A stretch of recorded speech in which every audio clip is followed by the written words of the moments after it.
We need not mute ourselves. You will mute us? No, not necessary, ma'am. The speakers can decide what they want for themselves. We'll mute all of the participants.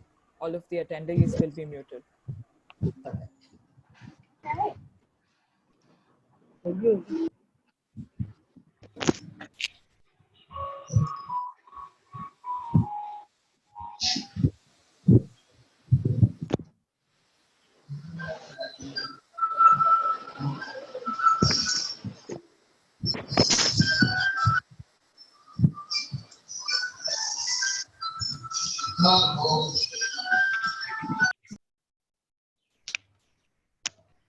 Camera नहीं on करना है।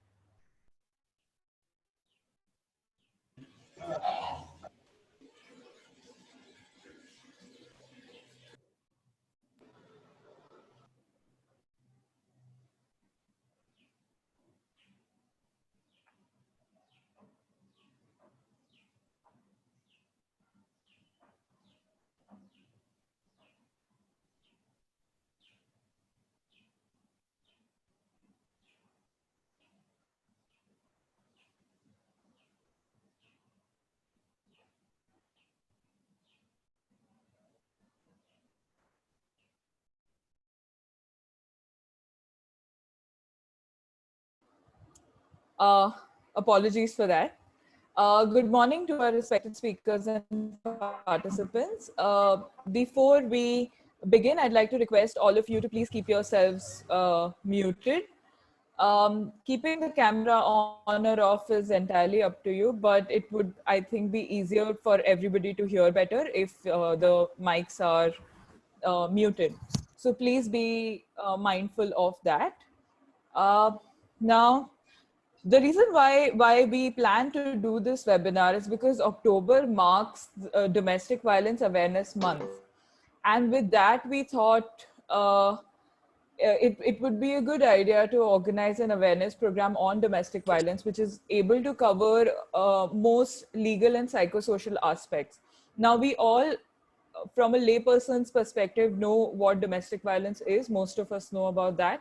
But the idea of organizing this was also to shed light on the legal status in India, as well as probably get a better idea about how the experience is like for a victim. And this is being organized as part of a research project that we are a part of, and we would also like to give you more information about that. But that will be towards the end of the awareness program when I'll be speaking. So I will be able to give you more information about the project, a part of which is this awareness program. Now, we have the honor of hosting esteemed speakers such as Ms. Mayuri Raghuvanshi and Ms. Ruzan Khambata today. And we are hopeful that this session will help expand your understanding of domestic violence in an Indian context, while also shedding light on the experience of domestic violence from a victim's point of view. So with that, let's begin with today's sessions by our key speakers. Our first speaker for today is the very impressive Ms. Mayuri Raghuvanshi. She is an advocate on record with the Supreme Court of India. And I'm sure that her session will help us all understand the legal aspects of domestic violence in India more clearly. Ms. Raghuvanshi, the stage is all yours. I will be muting myself, and once you've unmuted, you can begin. Thank you very much for the warm welcome. I thought things would end at law, but they are starting from a lawyer. So irrespective of that, thank you very much for the warm welcome. It is really an honor that I have been asked to speak about the law relating to domestic violence on the birthday of an apostle of non-violence. So we have learned the importance of non-violence in our lives, in the freedom struggle long back. But unfortunately, it took us much longer to recognize violence in domestic spaces. And that happened only in 2005 for the first time, that we came out with an exclusive statute, a legislation that dealt with the acts of domestic violence. Now, before we really get into this whole concept of what is domestic violence, what are the legal provisions relating to domestic violence, I would like to just give you a brief history, the background that led to the enactment of this legislation and how we have viewed this, because it's very important. One, in our society, in I'm no psychologist, but as a lawyer, my experience has been that one of the difficulties a person faces while dealing with a case of domestic violence is to really identify something as a domestic violence, because it is so granular in nature that sometimes the victim may not be herself aware that she's been subjected to a domestic violence. Now, this is because of the historical background that we carry with us. Now, before 2005, the law in India was like this, that if we go back to the oldest available law to us to deal with a offense that we today recognize as an offense of domestic violence or a problem of domestic violence or a issue that we seek to redress under this new legislation. So in 1860, we had a law called Indian Penal Code. Now, Indian Penal Code basically it deals with, it tells us everything and anything which is an offense. Something which is not there described as an offense, it would be difficult, to hold that as a crime in the criminal justice system. Now, all the instances of domestic violence that we today seek to redress under this new act, they were independently assessed under the 1860 IPC. So all the instances of domestic violence before 2005, if one had to deal with them, one had to deal with them under the 1860 IPC. And this was irrespective of the gender of the persons involved here. So whether you today we recognize protection, the need to protect a woman from domestic violence under this act, but 1860, as we all know, 1860, as we all know, was a gender neutral act, and it dealt generally with the instances. So, for example, let's say a woman is slapped by her husband. Now, that would come under the general 1860, 324 or 323. Those sections would take care that of a hurt or a grievous hurt. It would not, and this is the same section will apply if let's say a man has hit another man on a road, or there is a fight between two people, two neighbors, and one has slapped the other. So even these two different contexts were put under the same section, same law. So but as you can very clearly see that there is a world of difference between a husband hitting a wife, the social connotations, the emotional connotations involved, and the uh, the the nature of the problem, the redressal that needs to be sought. It is not the same as one neighbor slapping the other or one stranger slapping the other. So it's the this is just to say an example, not to say that this alone constitutes domestic violence, but to say an example. Now, because of this, there was felt a need to redress this problem on a way, with specific. There was a demand to have a specific law, and I'm very. If one wants to know what is the power of a movement, then Domestic Violence Act is one such act that tells us that when people come together, what change they can bring into society. Because this particular law is an outcome of a women's movement. So, and it happened in a step-by-step process. So before 2005, the first step that came in was in 1983, when an amendment was sought in the 1860 IPC and other criminal laws, whereby a section called 498A was amended and enacted. Now, if you look at the language of 498A, it deals with a situation where a woman is subjected to cruelty by the husband or his relatives. So here, for the first time, the cruelty in the marriage or in a relationship which is faced by a woman is is recognized and is specifically mentioned in a law. With this also came 304B. Now 304, what it did was, 3 uh, 304B, it focused on dowry death, which meant that if a woman suffered, if a death is caused in unnatural circumstances, or there is a bodily injury, or due to a bodily injury within 7 years of marriage, and if it is shown that the death is immediately preceded, or the death was preceded by harassment for dowry, then the presumption would arise that it's a dowry death. So the presumption, the law also got amended in the Indian Evidence Act. So presumption basically means, here is this: the general rule is that if I am alleging that this man has committed an offense, let's say I want to say he is guilty of murder or theft or cruelty, then I am the one who has the liability or onus to prove that he has done it. He is presumed innocent till proven guilty.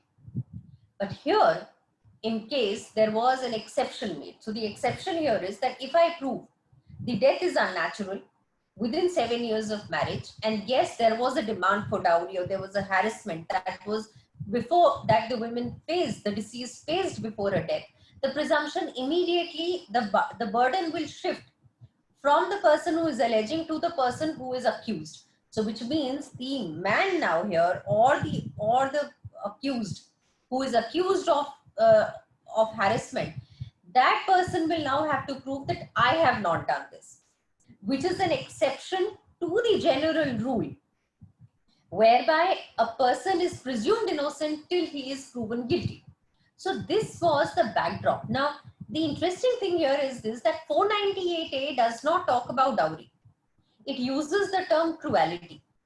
Now, domestic violence, today, when we look at the definition, that also includes not just the physical aspects, it also creates mental violence. So cruelty is one of the aspects of domestic violence today under the law. So if you look at it from look at 498A, from that perspective, it was wide enough and thankfully did not limit itself only to dowry. It was good enough and wide enough even today to cover other forms of cruelties which are other than dowry. So it was wide enough even to, for example, even now, if a woman wants to file a complaint before a police or get an FIR lodged for an offense of domestic violence, invariably you will find that sometimes the FIR is lodged under 498A as well. The reason for this is the wordings of 498A, which includes the terms cruelty. So if the other ingredients are present and there is cruelty, there need not be an express demand just for dowry, or there need not be a how should I put this? There is no need to limit the understanding of 498A only to dowry. It extends to other forms, to other incidences as well. But nevertheless, despite this thing in place from 1983, there was a strong demand for a law specifically dealing with the domestic violence faced by women within their household, within the so-called four corners of their domestic life. And the reason for this is manifold. The first reason is, of course, our cultural backdrop, where we know that a straitjacket formula or a criminal redressal mechanism sometimes is a futile exercise. And there is a need to have a redressal which meets the end of justice. Because if it would be completely unjust and unfair to equate the violence that a woman face in the four corners of her domestic life with the violence which otherwise is faced by a victim in the world outside, because the nuances, the psychological aspect, as well as the legal uh, remedies available and her state of mind, we just can't compare these two things together. It would be comparing apples with oranges if we are stuck in a situation like that. So in this setup, with this background, the 2005 Act came into place. And the idea of this act, if one looks at the preamble itself of this law, the idea was to provide protection to women from any kind of violence which was sourced from the family.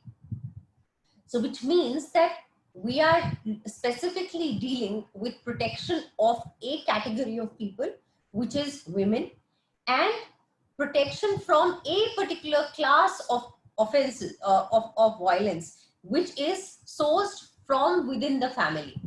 Now, irrespective of the fact that there are similar remedies provided, for example, as I said, that there is an IPC also that exists even now. 498A has not become redundant. It is still very much there on the books. So the question is that what is the difference between the remedy which is available to a woman under the criminal law as against the remedies available under the Domestic Violence Act? So the remedies are, are, are many as compared to the remedies available under the criminal law, where women will seek to put the where the remedy is that you go and you under the normal criminal law, the remedy that is available to the woman is this, that she lodges a complaint and then the police will take action, and if the matter goes to court, in that case a complete trial will take place, and the end result of the trial will be either conviction or acquittal. If there is a conviction, then a punishment will follow in terms of the law. But under the Domestic Violence Act, the remedies have been, the idea is to provide civil remedies also to the women. So therefore, when you look at the Domestic Violence Act, when we look at this, it has to be viewed from two angles. Number one, here we are not dealing, it's not a problem between a victim and a criminal. It is a problem that a woman is facing from her from her dear loved ones, people in her, within her family. So there is a psychological aspect, there is a sensitivity that is required while dealing with these matters. Secondly, the idea here also is, to save the marriage. The idea is to protect her. The idea here is to give her a comfortable life. Divorce may or may not. So, for example, the Domestic Violence Act does not deal with the aspect of severance of the marriage or dissolution of marriage, for which you have a separate law. And you will also see that there are separate there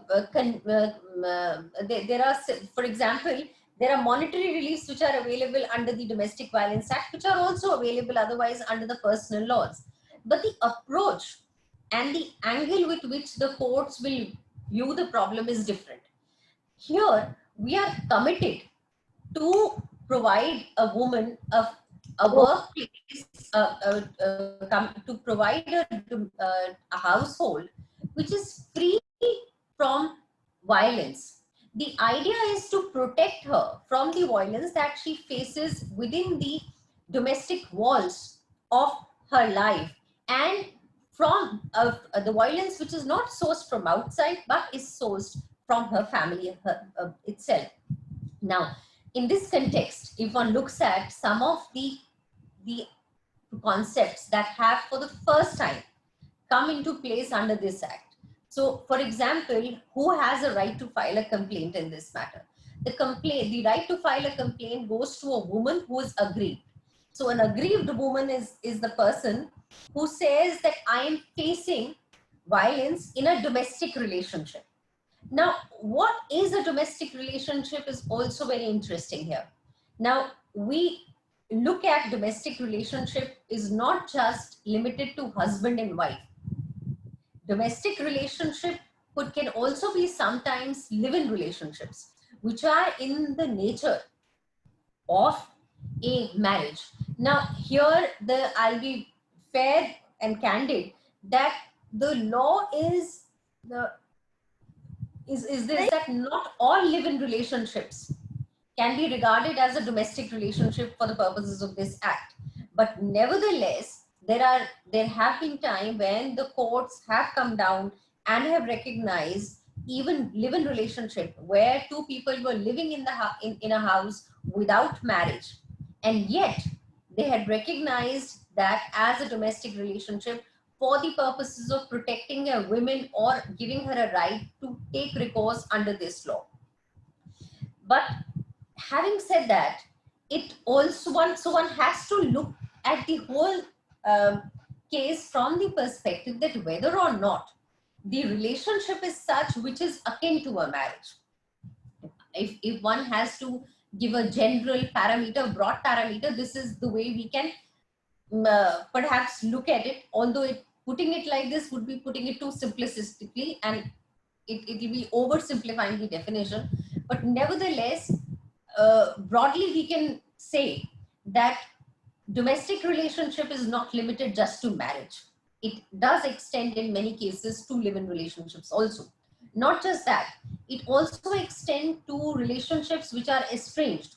So for example, a wife who's living separately from her husband, she can also take recourse to this act if she feels she has been subjected to domestic violence.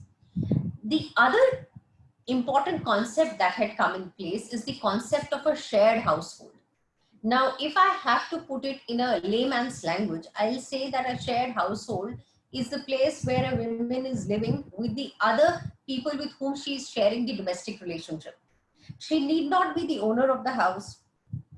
May or may not be her matrimonial home, but the whole concept of a shared household revolves around the need of a woman to have a shelter, because we find that it has been an experience that many a times women continue facing violence at home only because they don't have a place to go.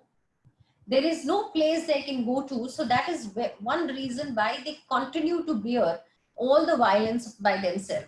So this need to have a house, this need to have a shelter is something which is recognized. Now, in this context, the shared household, therefore, is the house where she lives and she shares that house with the other members of the family. She may or may not be the owner. But we have, over a span of time, come up with a lot of judgments on this issue. So, for example, in one case, the Supreme Court said that if suppose the house is owned by the mother-in-law has built the house, and the woman is living in that house with the husband. The house is of the mother-in-law. It's not of the husband. In that context, it will not be a shared household. So what are the consequences? The consequences are this, that a woman's right to reside in a shared household, that stems from the fact that whether or not the household falls within that definition of a shared household or not.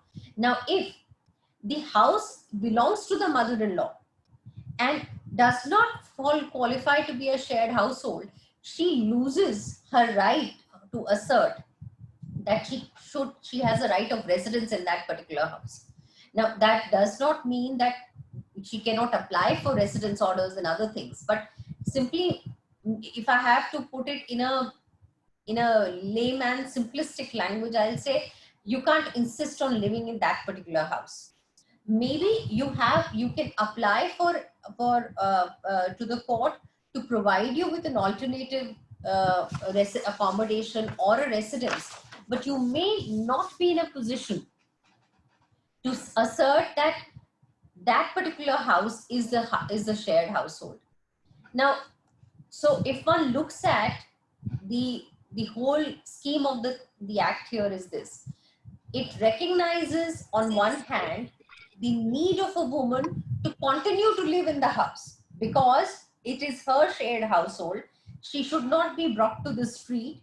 She should not be left in destitute and helpless. And therefore, there is a right of residence that is recognized.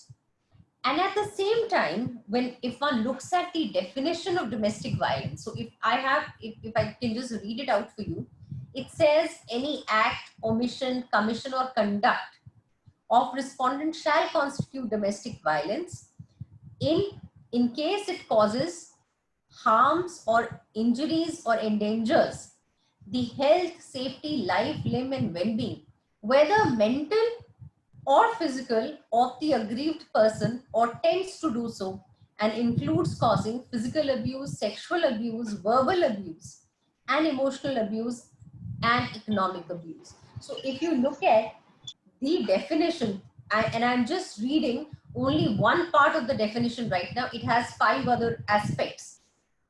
So you see that it is so wide that it not just includes verbal abuse, emotional abuse, mental abuse, physical abuse, but also economic abuse. So abuses of all of various kinds are included here. And the injury need not be just to her physical self. The injury could also be to her mental self. For that to qualify as a domestic violence under this act. Now, in this context, therefore, it becomes very important to understand that what are the rights available to the woman and how the law generally looks at the approach of the law here. So first and the foremost thing here is this, that if one looks at that what are the remedies available. The remedies, for example, available are 5, are 4, and they can also be availed at the interim stage, which means that as soon as you file a complaint. Now, in order to ask for these remedies, there are 3 ways in which you can start the proceedings. The first is, of course, that you can approach the police, and there you can ask, go to the police station, get a complaint register, or you can file a complaint with a protection officer or a service officer. Now, protection officer is a unique and novice concept that was brought in by these act. Now, protection officers, if one looks at section 8, protection officer is appointed by state governments, and they are appointed in terms of the act. And they, if one has to look at their role, they are basically facilitators. They act as facilitator between the women and the court. So if she needs help in filing a complaint, if she needs help in how to get her complaint lodged, get her case registered, so it is the protection officer who would help her. Also, many a times protection officers are appointed to ensure that if an order, let's say, is passed, that the man, the respondent is restrained from inflicting any further violence on the woman. So they have to ensure and send a report to the magistrate pointing out that yes, we are keeping a track. We will ensure that she's not subjected to any further violence. Similarly, there is also a concept of service providers. So in case a woman is aggrieved, she can also go to the service providers. Now, service providers can be NGOs. They are sometimes even companies and individuals who are working for the cause of women. And the idea of a service provider is that there are situations that sometimes a woman may be in need of a shelter.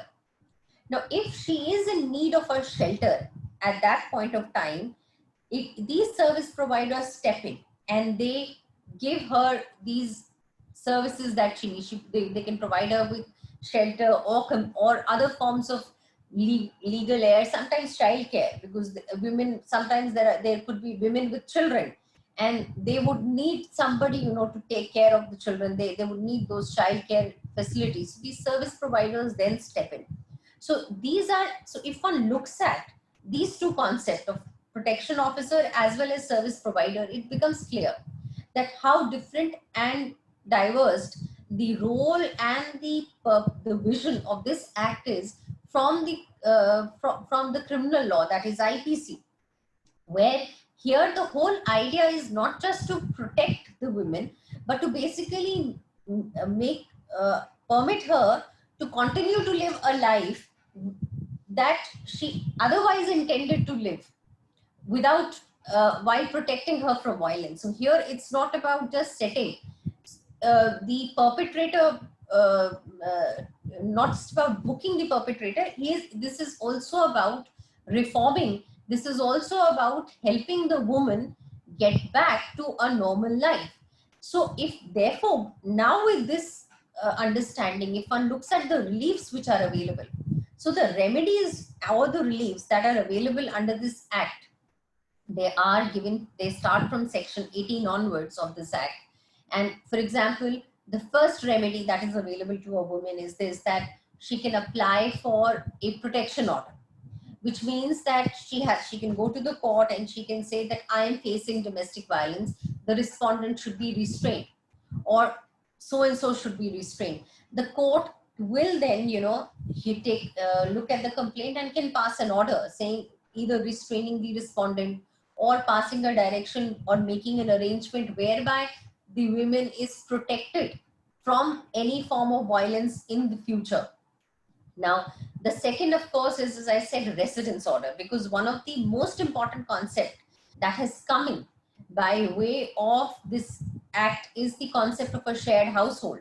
So her right to a shared residence is recognized, and therefore one of the most important remedies that is available is the right of residence. Now, see, there are monetary reliefs also which are available, which means that she can also say that I need money for my sustenance, for taking care of my children, or let's say she's a wife, she may say that he's not paying me anything, I need this much amount of money. Now, if I just stop here for a moment, you will see that the residence or monetary reliefs are also there in the personal law. So for example, or under CRPC, where a woman can file a petition application under section 125 and ask for maintenance, that my husband has to pay me money even though we are estranged. Or under the personal law, where a woman can she asks for money to maintain herself as well as to maintain children. So these remedies are there, but irrespective of that, the Domestic Violence Act also recognizes this concept independently. And if I have to give you, a difference. So for example, in a divorce petition, the women will have a right of maintenance. A woman can file a section 14 application. She can ask that this is what my husband is earning, and this was the lifestyle I was living, and this is how I'm entitled to be maintained. But and maybe while the divorce is going on, either it's by way of a contested divorce or by way of mutual consent, the party can also discuss and come to an arrangement about how a woman where she would live after divorce, how she would go. But the difference here is that in case of a personal law, the right of residence is not recognized in the same house. While the husband may has a duty to maintain her, she can assert a right of maintenance. The right to have a shelter over her, the roof over her head, is something that is recognized with lot of emphasis under this act, under the Domestic Violence Act. Therefore, here in a petition complaint for petition on domestic violence, when she asks for an order, for a residence order, she says, I have a right to reside in this house, or tell him to make an alternative arrangement for my residence or for the residence of my children. So this is where the act will then differ from the personal laws. Similarly, the right to have the custody of a child, there are personal laws governing that domain, but yet the right of a woman to apply for a custody order, because there could be a situation where she immediately need to be with the children.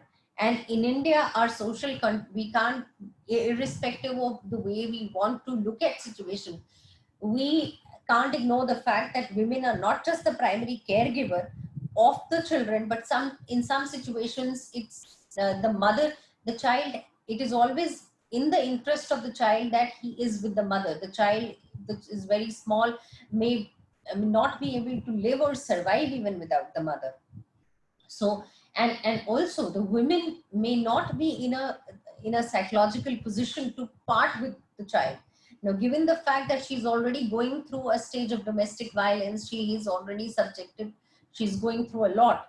At that stage, separation from her children would add, to her miseries.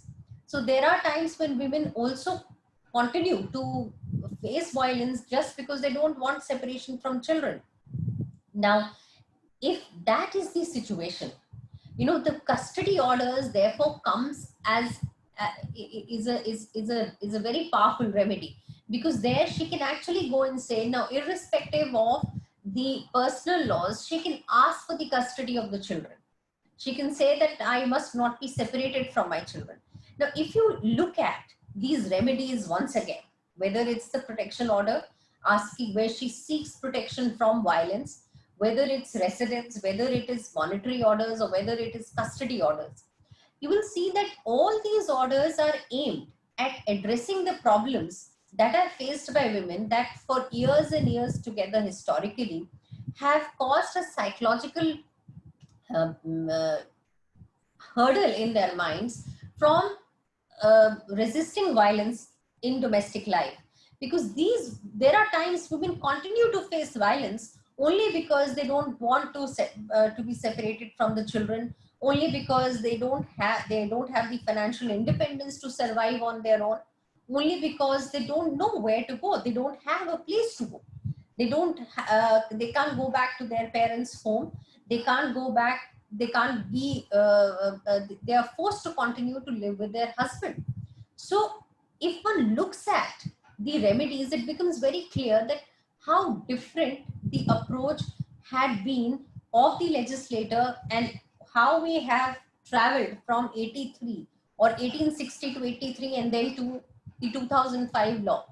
And although there is an attempt by the court to dispose of all these petitions in a time bound manner, but it is there on the books. In reality, it doesn't really happen that way. There is a backlog, especially now on account of pandemic. There is a huge backlog that goes on. And sometimes even the woman is also not in a position to pursue the case so fast or to be so emphatic and regular. Now, because of this, sometimes there is a delay in actually concluding the whole proceedings.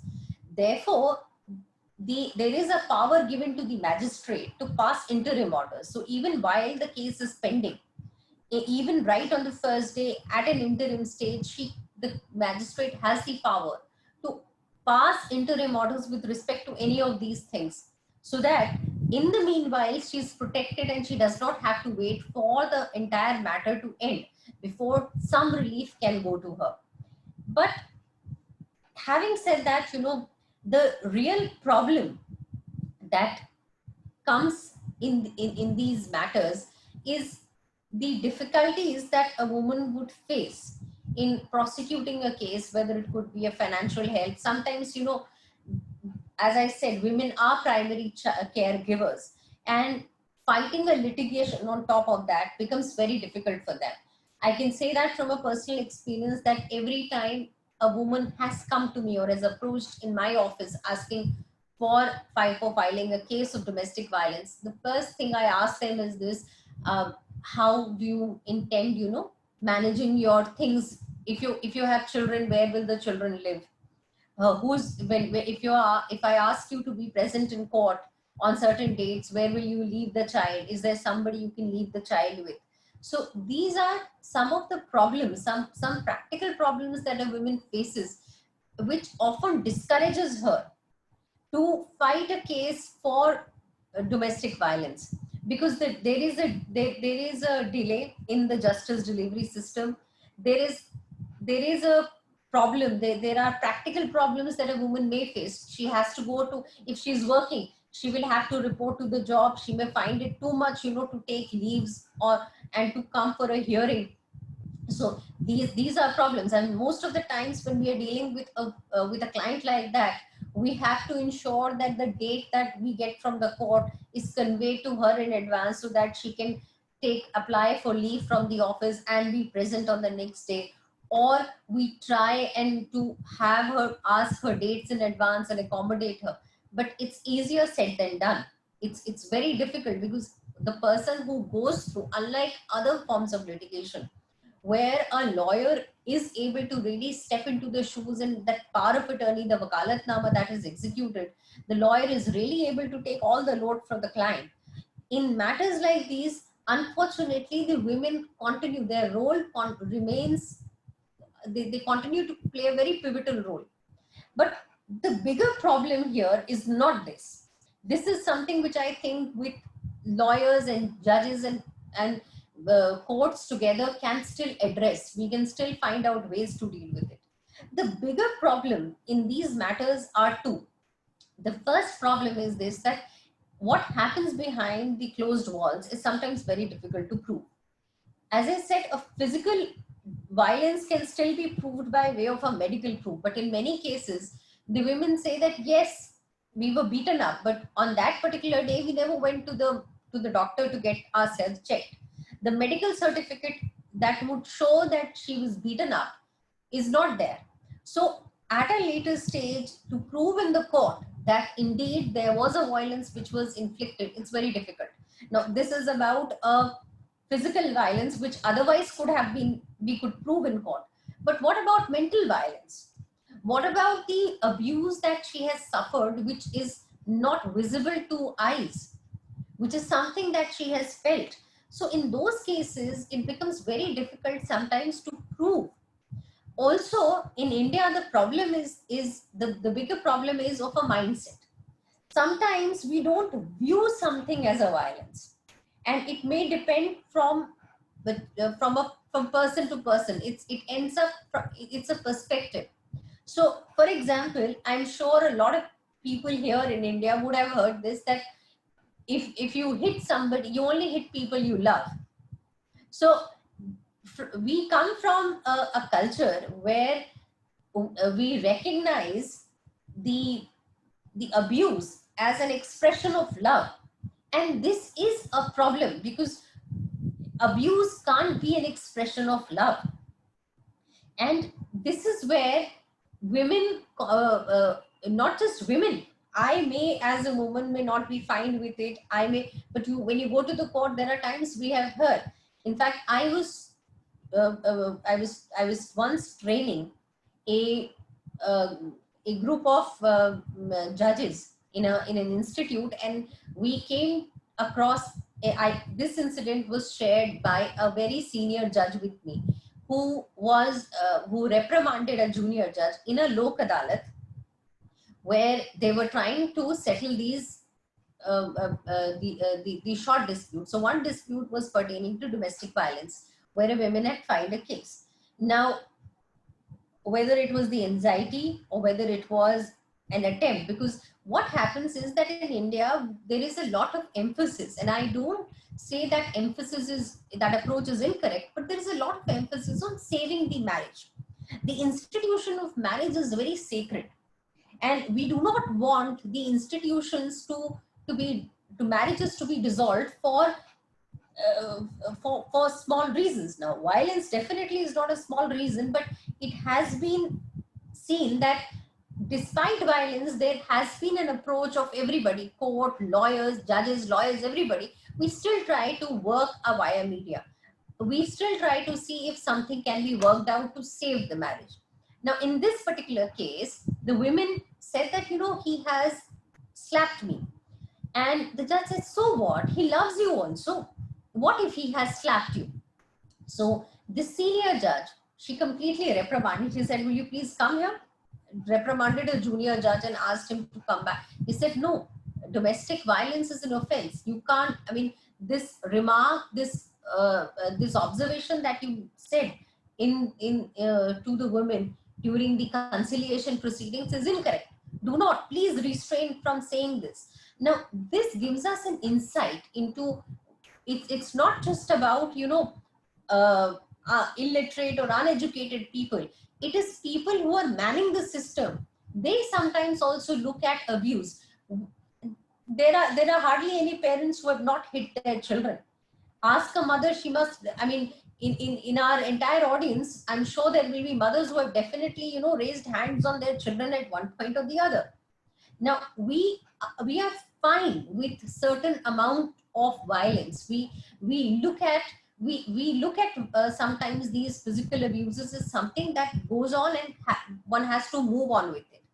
Now, it could be an individual assessment of the situation also. We can't, put everything in one straight jacket formula. We can't say that, like for example, the recent movie Thappad, that is a very fine example of what is domestic violence. The question here is slapped once, but whether, if one looks at the law said that even one slap is bad. That's also not permitted, because what happens is that it is actually a reflection of a mindset which is not permissible. So therefore, we do have a law, but the implementation of law, like all systems are inert. They don't operate in vacuum. It is the people like us, our psychology, who make the system work. So while there is a law, there is a framework given under the Domestic Violence Act. The real problem here is to acknowledge violence as something which has no place in a marriage, which has no place in a domestic household.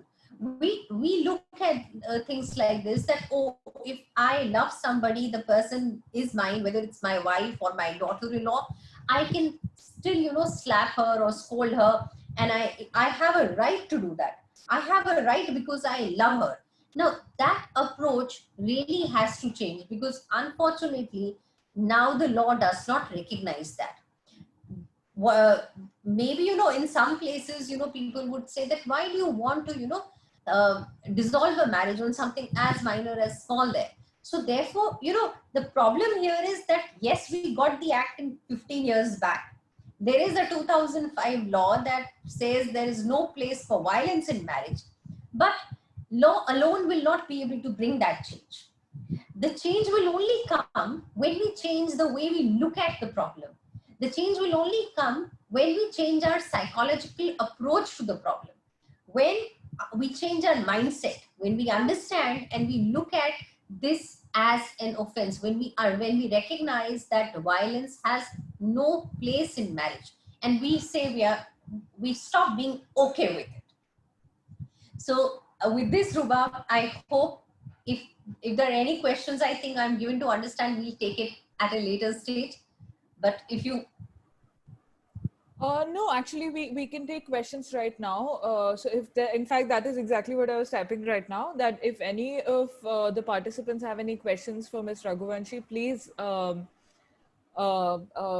either type your question in the chat box, or you can unmute yourselves and ask your question yourself. While that happens, Ms. Raghuvanshi, I actually had a question. You spoke about protection officers and service providers that are there to aid a woman and make the process a little bit smoother for her. How does one access a protection officer or a service provider? Like, where would a victim of domestic violence step out of her house, and where would she find these officers? The easiest place there, there are two places where a woman can usually go and look for these things. One, of course, is this, that the moment you go to a police station, they will also, they will direct you to the protection officer. And the other way is that, suppose you file a complaint before the magistrate without going to the police, you straight away you have filed a complaint under the Domestic Violence Act before the magistrate. The magistrate can also help you and direct you to these protection officers. The other thing is, you can also approach the Women Commission. They also act and aid, will help you and direct you in these directions. See, because the protection officers are appointed by the state government, they are notified. Sometimes to identify it may be difficult, that who is the protection officer, who is not the protection officer. So I would practically suggest go to the police, go to the magistrate, or go to women commission, and ask them that, I'm in this trouble, please guide me. They will help you out immediately. Right.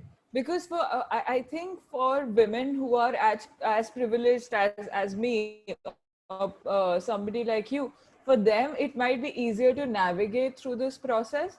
But for somebody who doesn't have that kind of luxury, doesn't have that kind of privilege, doesn't have that kind of education, for them to actually know about the process would be a little bit more difficult. Yes. So In fact, you can approach a protection officer directly also. But the problem here is this, that, see, I may know, the police station in my area, but I may not know who exactly in that police station is the protection officer. Or I may not. So it's always better, to then go and approach them directly, and then, leave it to them. And if you don't get a requisite response from them, you do have a remedy to go to the court. right. Okay.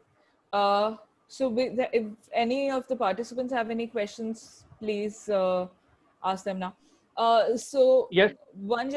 yes. Hello. Yes, Anurag ji. Thank you, ma'am, for giving me opportunity to ask question from Miss Raghuvanshi, madam. Madam, I want to know that you just said in the case of the mental harassment, so in the case of the mental harassment, how a woman can prove the mental harassment has been done with me in the case of the trial in the court? Because in the later stage, there are so many things has been modified. So please just guide me how a woman can prove the mental violence has been done to me or not, has been done to me. So what is your opinion, ma'am, please? Correct me, sir, if I've understood your question correctly. Yeah. You want to know that whether a man can also be subjected to domestic violence, right? Yeah. Yeah. Okay, this is you are trying to say that just as it is difficult for a woman to prove that she has been subjected to domestic violence, how a Yeah. Yeah. man can prove that he has been subjected to domestic violence, right, sir? Yeah. Yes, ma'am. Yes, ma'am. Yes. Okay. The first and the foremost thing is that 2005 is enacted for the benefit of the women. Therefore, this is protection of women against domestic violence. It does not recognize men. But having said that, it does not mean that men are remediless. So, for example, under the general IPC, the men do, or the general laws, the men do have a right. Now, if I may give you an example to explain this, the concept of cruelty is also found under the personal laws. For example, a husband can also ask for a divorce from a wife on the grounds of cruelty. And just as, it is, cruelty is also sometimes a perspective. Like, I'll give you how diverse the perspective are. That I think 2 months back, there were two judgments. One by Delhi High Court, and I think the other one was by Guwahati. So the Guwahati High Court said that when a wife is not applying sindoor, or she is not participating in the rituals which are associated with marriage, it does amount to cruelty and does show that she is disinterested in marriage. Delhi High Court took a completely different view. Delhi High Court said that if a woman is uh, in a she joins in marriage a new a new house, she's there, she goes to a new house, and she's uncomfortable in doing the household work because she's new to the setup, or she's otherwise uncomfortable. This does not amount to cruelty. So cruelty sometimes is very difficult. But practically speaking, whatever you want to prove, I mean, if you were asking me from, this is the general theophilosophical concept of cruelty under the law. But if you're asking me as a lawyer, the practical tip on how do I prove it, I will put it very simply. If you allege a particular form of cruelty, there must be some substance to it. For example, let's say you are alleging that she has been misbehaving with my parents. In that case, at least now, of course, we live in a technological setup where, we are most of our clients come with recordings to show us that, look here, this is what she said, look her, this is what she did. Sometimes there are also possibilities that these cruelties happen publicly in front of people. So then we request them to bring those people as witnesses. And not just that, sometimes, even if, you're not able to come up with a direct evidence, and it applies both to men as well as women, even if you are not able to come up with a direct evidence proving that yes, this cruelty did happen to me, you can bring proof of the attending circumstances, which shows that yes, indeed, something like this has happened. For example, some, like for example, there was this one case where the man had was paying for the EMIs for the house that the couple had taken on loan, and the woman was running the whole household setup. The mother-in-law had also taken up a house on loan, and the other house was in the name of the husband and the mother-in-law. So the man, he requested the wife that I also need to contribute, to that, but to the EMIs of that house as well now. So that means you have to run the household completely, or if I end up paying in the household, you also sometimes lend me money for paying the EMI of the other house. Now, this is the arrangement. Now, thereafter, things went bad and the husband left the woman. Now, one house is a shared house where is in the name of the husband and wife. The other house is in the name of the mother and the son. So the wife otherwise has no right over there, but she's saying that I have been taken to, but I have also contributed to that money. The loan goes, the EMI, everything goes in the name of the husband. Now, even in these circumstances, she could still prove that the money there was a cash withdrawal from her account, and at the same time, that same amount was deposited in the husband's account. She could also talk about this arrangement in front of the other family members, relatives, so they can come up as a witness. So while it is true that it is very difficult to prove what happened behind the closed doors, but you can definitely bring information on the attending circumstances to at least bring home a point. Similarly, if the wife is adulterous, you may not be able to prove the actual act of the sexual act, that she had actually indulged in a sexual activity with an outsider, but nevertheless you can still collate evidence and show that she had been with this man from this day to this day in this room. So that raises a strong presumption of adultery. So even if so you will still be able to prove cruelty at different level there.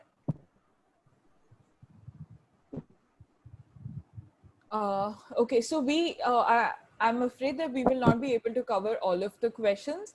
But one interesting question as the last one, ma'am, which I think maybe our audience might want to know more about. So somebody has asked if a woman is unable to complain because she's afraid of the family, can somebody else complain on her behalf? Well,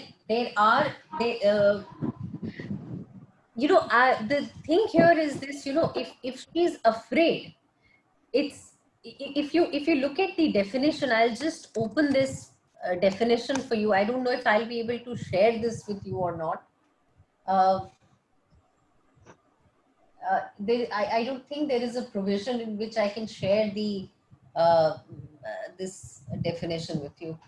But nevertheless, see, if you look at the definition of aggrieved woman, it says it's only the woman who has been in a relationship and has faced violence. Now, if one looks at who has the right to file a complaint, see, it does give a right. I'm very glad, that this question has come. The application that is to be made to the magistrate under section 12 can be made by an aggrieved woman or the protection officer, or any other person on behalf of the aggrieved woman may present an application to the magistrate seeking one or more of the relief. But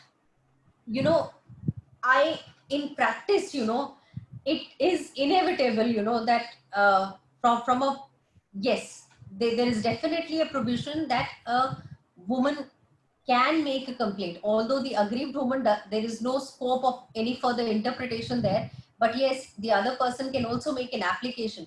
The practical problem here is this, that invariably, you might be afraid today to move to the court, but at some stage of time, you will have to come to the forefront. So maybe on books, yes, there is a right available, but it will not happen, you know, that you can be camouflaged during the entire proceeding. So someday you will have to really gather that strength and get up, because it will not be possible for a lawyer or for the court, you know, to deal with the matter keeping you in wraps.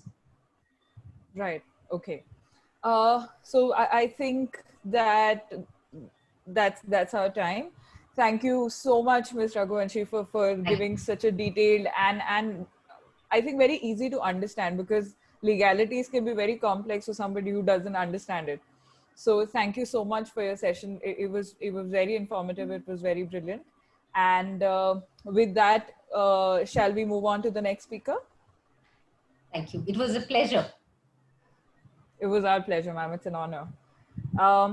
So our next speaker for today is Ms. Ruzan Khambata.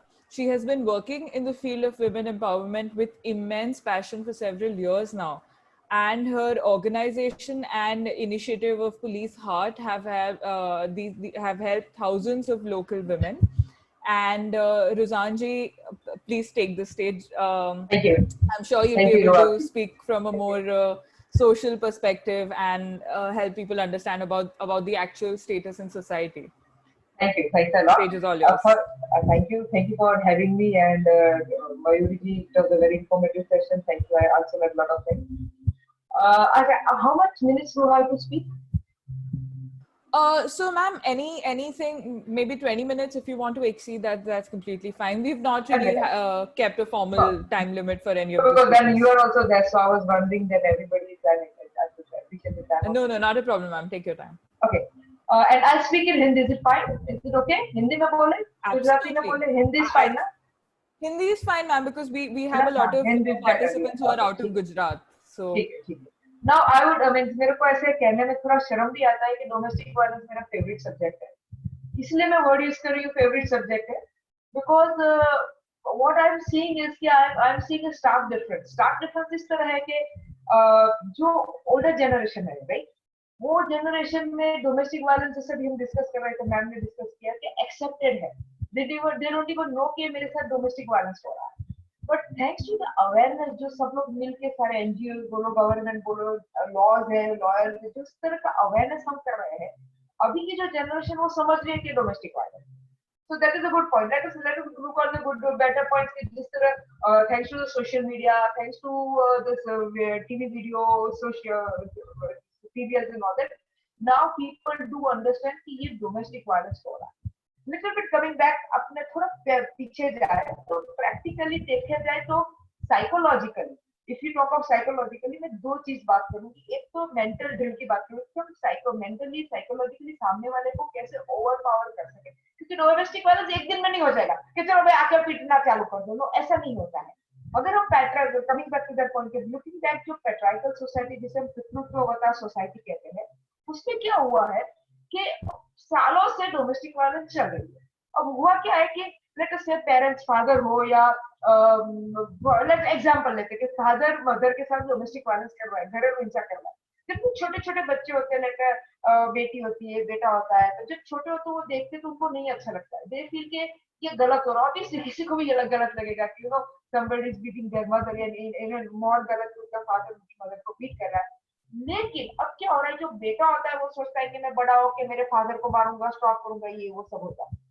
बेटी को क्या होता है, करे हाँ मेरी mummy सहन कर रही है तो मुझे भी सहन करना चाहिए. यू नो, सो ये उनको साइकोलॉजिकली, मेंटली उनके दिमाग में ये चलता जा रहा है कि यस हमें एक्सेप्ट करना है. सन सोचता है कि मेरा फादर गलत कर रहा है लेकिन मैं उसको स्टॉप करूंगा, अभी नहीं, मैं जब बड़ा होऊंगा तो. बेटे समझते हैं कि नहीं ठीक है, मेरी मम्मी एक्सेप्ट कर रही है तो मुझे भी एक्सेप्ट करना है. अब धीरे धीरे लोग बड़े होते जा रहे हैं. बेटी ये देखती जा रही है मम्मी सहन कर रही है, मम्मी उनको सिखाती भी है कई बार मैंने ये भी देखा है कि मम्मियां बेटियों को सिखाती है कि हाँ ये हमें सहन करना चाहिए for the family Prestige, family name, ये सब जो क्योंकि वो माँ सीखी अपनी माँ से, तो ये अपनी सासू से जहाँ से भी सीखी है, तो हो क्या रहा है कि ये बेटी को वो सिखा रही है। अब जो बेटा है वो धीरे धीरे जैसे बड़ा होता जा रहा है, वो देख रहा है को मेरा फादर कर रहा है, ये फादर ये दिखाएगा कि ये मैनलीनेस है, लड़कियों को धाक धमकी में रखने का। और ये एग्जाम्पल इसलिए मैं दे रही हूँ कि मैं ये प्रैक्टिकल बात करूंगी, ऐसा नहीं कि मैं कहीं से आधी रात को सोच के आ गई और मैंने बोल दिया, नहीं, I am talking because I work on the ground level, और मैं सारे स्टेट ऑफ सोसाइटी से काम करूँ, यानी मैं एकदम बीपीएल लोअर बीपीएल से काम करके मैं हाई सोसाइटी के साथ भी काम करूँ। तो और एग्जाम्पल एक और दूंगी साथ साथ में, कि एग्जाम्पल ये है कि भाई लेट अस से कि मेरे खुद के यहाँ जॉब करता है मेरा एनजीओ का वर्कर, वो बस वो ट्रेन आनंद रहता था, अप डाउन कर रहा है, तो वो जा रहा था आ रहा था, तो उसने ट्रेन में अब क्या सुना, ये सुनने वाली बात है, प्रैक्टिकल बात है। ट्रेन में वो बैठा है तो एक एल्डरली, थोड़ी एल्डरली आदमी जो यूथ को, यानी हीज आल्सो यूथ और दूसरा भी ऐसे ही सब ट्रेन में गप्पे चलते रहते हैं ना, तो ऐसे ही मार रहा है कि लड़कियों को तो धाक धमकी से ही रखना चाहिए, अपने कंट्रोल में ही रखना चाहिए, चिल्लाना चाहिए, ऐसे एक तो टपली भी मार लेनी चाहिए, यही this will show our power, this is the mentality boss. इस मेंटालिटी के अगेंस्ट हमें काम करना है। अब मान लो ये यूथ का एक लड़का जो मेरे साथ काम कर रहा, okay okay is very sensitive and he hated it, right, लेकिन वो फिर भी चुप बैठा। मैंने कहा भाई तू उसको सामने क्यों नहीं हुआ? वो बोला क्या फर्क पड़ता है, मैं बोलता, मैंने कहा नहीं फर्क पड़ता है, अगर तू बोलता उसके सामने कि नहीं सर ये गलत बात है, आपकी गलत मेंटालिटी है, girls are not to be beaten blah blah blah blah blah blah, तो वो जो साथ में तेरे साथ में जो दूसरा यूथ बैठा था उसको फर्क पड़ता, और ये जो एल्डरली उसके भी दिमाग में जाता कि भाई तू यूथ को बिगाड़ रहा है, तू अपनी पीढ़ी को बिगाड़ रहा है और तू गलत काम कर रहा है। सो प्रॉब्लम अभी क्या हो रहा है कि जब जो लोग समझते हैं, जैसे कि लेटर से कि गलत है, वो भी चुप बैठते हैं। अब आप और मैं तो बोल लेते हैं, लेकिन जो लोग समझते हैं वो चुप बैठते हैं। इसलिए मुझे रिक्वेस्ट करनी है, ये जितने भी लोग यहाँ पे सुन रहे हैं, मुझे रिक्वेस्ट करनी है कि आप लोग चुप मत बैठो, ऐसा मत समझो, ऐसा मत समझो कि आपको पता है लेकिन ये तो गाड़ा है, इससे कौन मुंह लगेगा, नहीं, हम मुंह लगेंगे। हम मुंह इसलिए लगेंगे क्योंकि हम हमारी बेटियों के लिए, हमारी बहनों के लिए, हमारे मम्मियों के लिए मुंह लगेंगे, और ये मुंह लगना हमारा हक बनता है। अगर उसको लवारी, हमारे तो देशी भाषा में बोलते हैं कि अगर उसको लवारी करने का हक बनता है, तो हमें उसको बोल के कि भाई तू गलत है, क्योंकि जब तक हम बोलेंगे नहीं, वो तो यही समझता है कि ये मेरा हक है, ये मेरा ईगो है, ये मेरा मैनलीपन है। कई बार ये फील की और मैनलीनेस के हम ये सब कर रहे हैं। तो चलो कमिंग बैक टू ये जो मैंने आपको स्टोरी बताई, कमिंग बैक टू माइंडसेट बताया, तो जो बच्चे, जो लड़के धीरे धीरे बड़े होते, वो समझते कि हमारा हक है। अब आप समझिए, दे फील कि दिस इज माय राइट, इनको पता नहीं कि ये गुनाह है। और इसलिए मैं बता रही हूँ क्योंकि कुछ दिन पहले ही, अगर आप लोग if you are in touch with all this domestic violence topic, MP के कोई सीनियर ऑफिसर थे, आई थिंक मैं उनका डेजिग्नेशन भूल गई हूँ, but he is a very senior police officer. उसके घर में घरेलू हिंसा हुई, तो वो प्राउडली, जब वाइफ ने कंप्लेंट की, तो प्राउडली तो ये तो फैमिली मैटर है। अरे मैडम कहाँ से, अरे भाई ये कहाँ से फैमिली मैटर है, ये गुनाह है। इतने सारे, अभी मयूरी मैडम ने इतने सारे लॉज बता दिए कि गुनाह बनता है, और वो बताया इतना सीनियर ऑफिसर फैमिली मैटर है। प्रॉब्लम क्या हो रही है कि जब आप इस लेवल के लोग ऐसा ऐसा बोलते हैं, तो जो दूसरे लोग हैं जो सुनते हैं और जिनको ये अच्छा लगता है, मेनी टाइम्स अगर मैंने चोरी की लेकिन मुझे अच्छा लगता है, वाह इससे भी चोरी की, इससे भी चोरी की, इट इज जस्टिफाइड। इस तरह डोमेस्टिक वायलेंस में जब ये लोग सुनते हैं, हाँ ये तो हमारा हक बनता है, ये तो फैमिली मैटर है, ये वो करके वो लोग पूरा और कंट्रोल लेना चाहते हैं। तो ये जो हमारी पुरानी जनरेशन है, लेडीज को मैं खास भी बताना चाहती हूँ, ये जो हमारी पुरानी जनरेशन है, वो तो यही समझती है कि ये हमारा नसीब है। कई बार तो स्टेटा की सोसाइटी की बात करना चाहती थी, तो कई बार वो लोग ये समझते कि हमारा नसीब है, जो डाउन द लेवल वाले सोच समान नसीब है। और जो फेज 3 वाले, मैं आपको उसका एक एग्जांपल देना चाहती हूँ कि आज से दो साल पहले मैं एक वुमेन्स डे के दिन एक अच्छे से बड़े से क्लब में गई। फेज 3 की बहनें आती है वहां पे मैंने क्या बात की वो मैं भी बाद में बताऊंगी, क्योंकि ऑब्वियसली वो मुझे लेनी है। लेकिन जब मैंने बात की तो बहनों को पसंद नहीं आया। पसंद इसीलिए नहीं आया क्योंकि मैंने बताया how to stop domestic violence, जो मैं बता रही थी उनको, तो they did not like it, क्योंकि उनको, लेट अस एक्सेप्ट दैट, ये एक सत्य है कि उनको रात को लेट अस से हस्बैंड ने दारू पिया, नहीं पिया, डोमेस्टिक वायलेंस हो गया, सुबह उठ के उनका हस्बैंड सॉरी गलती हो गई माफ कर दो, ऐसा सब दुनिया भर के नाटक करने का। और वाइफ, क्योंकि उसको दोपहर को गुची की बैग लेनी है, जिमी शू के शूज पहनने हैं और अपनी पार्टी में जाना है वो टिप टॉप लगा के, तो वो अपने हस्बैंड को माफ कर देती है। वो ये समझती है चलने पे रहने देना, बिकॉज यू आल्सो नोस के एक ये भी सत्य है कि कोई भी अकेली औरत जब लेट अस से हस्बैंड के साथ झगड़ा करके अकेली रहती है, तो लोग उसको और टेढ़ी नजर से देखते हैं। So she feels that this is a better known devil is better than an unknown devil. So ये एक phase 3 सोसाइटी में प्रॉब्लम है. सो कमिंग बैक टू ये सब मैंने जो डिफरेंट स्टेटस बताया, अब मुझे क्या हाउ टू मैं साइकोलॉजिकल एस्पेक्ट से हाउ टू ओवरकम इट मैं बताना चाहती हूँ. क्योंकि लेटर से अब मैं ये जो यूथ बैठी है, जो मेरी बच्चियां बेटियां बैठी है, उनके लिए बताना है कि तुम्हारे घर में भले जो बोला गया हो, मुझे उसमें केयर नहीं करना है. क्योंकि मैं जानती हूँ कि सब में मैं जब बच्चों के साथ काम करती हूँ, मैंने बहुत बच्चों के साथ काम किया है, दे हैव मोर क्वेश्चंस. अगर मैं जब 12th स्टैंडर्ड के बच्चों के साथ बैठ के डिस्कस करती हूँ ना, तो उनके पास इतने सारे क्वेश्चंस होते हैं जो लेटर से के 25 साल की लेडीज के पास नहीं होते. में भी होते लेकिन बोलने की शर्म लगता है. क्योंकि 12th स्टैंडर्ड की बच्चियां होती है या वो, उनको बहुत कुछ करना है. उनको सबसे बड़ा प्रॉब्लम होता है कि भाई हमारे घर में हमें हमारे पेरेंट्स भरोसा नहीं करते. तब मैं बता दूं कि आप भरोसे की चिंता मत करो, आपके पेरेंट्स भरोसा आप में करते हैं. वो दुनिया से डरते हैं और इसीलिए डरते हैं, तो दुनिया के साथ तो लड़ नहीं पा रहे हैं, इसलिए तुम्हारे साथ लड़ पाते हैं, तुम्हें चुप बिठाते हैं. So this is how I handle them. और पेरेंट्स अगर यहाँ बैठे तो मुझे कहना है कि आपकी बच्चियों में है, वो कर सकती है यार, वो आपकी बच्ची है यार, बस आपको उनको सपोर्ट करना है. अगर बच्ची बाहर जाती है और कुछ होता है तो you have to support. You don't to समाज क्या बोलेगा, अरे भाई समाज को भाड़ में गया, अपना फैमिली इंपॉर्टेंट है. और अभी आपने देखा हो तो thanks to media, thanks to society, अगर आप खड़े रहोगे तो पूरा सोसाइटी आपके साथ खड़े रहता है. लेकिन खड़ा तो पहले आपको करना चाहिए. यू डोंट एक्सपेक्ट कि लोग आपके साथ खड़े हो जाएंगे. कई बार मुझे बहनें आके बोलती है, खास करके अपने मयूरी मैडम को तो पता भी होगा कि कई बार बहनें आके बोलती है कि हमने केस कर दिया, अब हमें कोई न्याय नहीं. अरे केस तो पहला स्टेप है बॉस, केस एंड नहीं है. केस तो आपकी लड़ाई का पहला स्टेप है. हमेशा जब आप केस कर रहे हो, सिर्फ आप अपने लिए नहीं लड़ रहे हो, अपनी बेटी के लिए नहीं लड़ रहे हो, आप लड़ रहे हो दूसरी बेटियों के लिए भी. You will have to take that onus. You don't expect politician से आप एक्सपेक्ट मत करना वो. और मैं तो सॉरी टू टेल यू, लड़कियां लेडीज बैठ के बुरा मत मानना, लेकिन ये लड़त तो अच्छे बुरे की है. ये लड़त स्त्री पुरुष की कभी थी नहीं. अभी देखो नेता लेडीज नेता है, खुद की पार्टी की पॉलिसी के लिए कैसे कैसे भैया स्टेटमेंट मारेंगे, तब गुस्सा आ जाता है. लेकिन coming back to the psychological aspect, मेरे को सिंपल से 2 पॉइंट्स अभी इसमें सिखा दे. मेरी बेटियों को कहना है कि आज से आप एक अपने आप को वचन दो, कमिट टू योरसेल्फ कि nobody can even dare to एक उंगली भी नहीं लगा सकता अगर आप नहीं चाहो तो. और आप क्यों चाहोगे नहीं, आपको कॉम्प्रोमाइज नहीं करना है, आपको उसको बोलना है. और बहुत सिंपल वाली बात है, कोई भी आदमी, अब मैं साइकोलॉजिकल वॉरफेयर बता दूं, कोई भी आदमी पहले ही टूट नहीं पड़ेगा. ठीक है, अगर घर में बोलो, आपके पहचान वाले बोलो, अब आपको आपके उसमें रहना पड़ेगा. क्या कहते हैं, समझो, डोंट अभी ऐसा मत समझो कि ओके हम तो घर में हैं या हमारा पहचान वाला है तो हम थोड़ा इजी रहेंगे. आपको एटीट्यूड दिखानी पड़ेगी. एटीट्यूड इसलिए बता रही हूँ क्योंकि ये एक साइकोलॉजिकल वॉरफेयर है. आपको ये एटीट्यूड दिखा से आपको ये बताना है कि no you don't tolerate all this hanky panky thing. अगर आपको कोई पहला टपलिया में एग्जांपल चालू करें, मान लो कि आपका कोई बॉयफ्रेंड है, प्रिज्यूमिंगली वो बॉयफ्रेंड है या डेटिंग कर रहे हो, जो भी कर रहे हो, और आपको कहीं गार्डन में बुलाया है या कहीं होटल में बुलाया है, फॉर व्हाटएवर रीजन आप लेट जा रहे हो. एग्जांपल है ये, राइट. एग्जांपल ये कि आप वहां लेट पहुंचे हो तो आपका बॉयफ्रेंड गुस्सा होगा.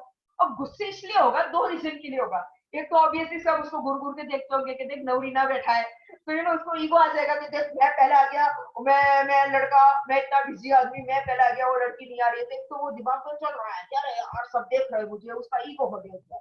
दूसरा, उसको अपनी ऑथोरिटी दिखाने की, ऐसे कैसे लेट आ गई, यू नो कुछ भी उसी प्रेम प्यार जो डेटिंग फेटिंग जो नाटक चल रहा है अपनी जगह है, लेकिन उसको ईगो सबसे ज्यादा होता है. लड़कों को कोई भी टाइप के लड़के, मैं आपको ऐसे 10 एग्जांपल दूंगी from any state of society होते हैं, उनको ईगो बहुत जल्दी आ जाती है. जो हम लड़कियों को नहीं है वो हमारे अच्छी बात है. बट कमिंग बैक टू वो, उसको ईगो आ गई है तो लड़की जैसी आएगी वो चिल्लाएगा, लेट क्यों आई भाई, मैं कब से बैठा हूँ, ये वो ढक्का पूछा. तो लड़की थोड़ी डरेगी कि तू एक चिल्ला रहा है, और ऑब्वियसली लड़की से भी डरेगी कि वो लेट हुई है. गिल्टी डरेगी नहीं, but I would rather like to थोड़ी गिल्टीनेस आ रही है कि हाँ भाई ये कुछ गलत हुआ है या you know something like that, तो चुप बैठे. तो और चिल्लाएगा वो कि ये, और शायद 4 लोगों को दिखाने के लिए भी चिल्लाएगा कि देख मेरी ऑथोरिटी देखो, मैं बोल सकता हूँ, ये हो ऑल दोस नाटक होते हैं लड़कों के दिमाग में, खुद को अंदर नहीं हो लेकिन 4 लोगों को दिखाने का ज्यादा शौक रहता है, तो वो और चिल्लाएगा. अब वो लड़की को सुनो, अब वो पहला टाइम होगा तो लड़की को ऐसे टपली मारेगा, मैं रिपीट वर्ड यूज करती हूँ, टपली मारेगा ऐसे. अब मान लो नॉर्मल लड़की होगी तो क्या करेगी पता है, नॉर्मल होगी यानी कि हाँ ये बात सही है, मेरी गलती है, मुझे टपली खानी है, तो जिस दिन आपने ये पहली टपली खा ली, टेक माय वर्ड, ये टपली will turn into slaps will turn into मुक्काबाजी, लातबाजी, पट्टे से मारना. इसलिए आपने पहली टपली नहीं खानी. भले आप बहुत प्रेम करते हैं, मैं मना नहीं करती, आप लेट हो ठीक है, कोई रीजन के लिए लेट हो सकता है आदमी, वो भी गलत नहीं है. आप ऐसा मत सोचिए कि हाँ मेरी गलती, उसने मुझे टपली खानी है, क्योंकि जिस दिन आपने पहली टपली खा ली, it will turn into a bigger thing. इससे आपका जो प्रेम प्यार जो भी लफड़ा है वो कुछ टिकेगा नहीं, आपको मार, आपकी जिंदगी बिगड़ जाएगी। अब आपको क्या करना है, एज लेडी अगर आपको उसने टपली मारी तो आपको चिल्लाना है, डोंट टच मी। आपको ये करना जरूरी है। डोंट वरी, आसपास के लोग भले सुनते हो, यू डोंट वरी। आपकी सेल्फ एस्टीम जरूरी है, आपका आपका अस्तित्व जरूरी है, ठीक है। अगर वो चिल्ला सकता है तो आपको सिर्फ चिल्लाना है, आपको टपली नहीं मारनी, आपको टच नहीं करना उसको, आपको चिल्ला के डोंट टच मी। इससे फर्क क्या पड़ेगा मैं बता दूं, आपकी आवाज, और आपने देखा अंदर से आवाज निकलनी चाहिए, गुस्से से आवाज निकलनी चाहिए, आपके मुंह पे गुस्सा होना चाहिए।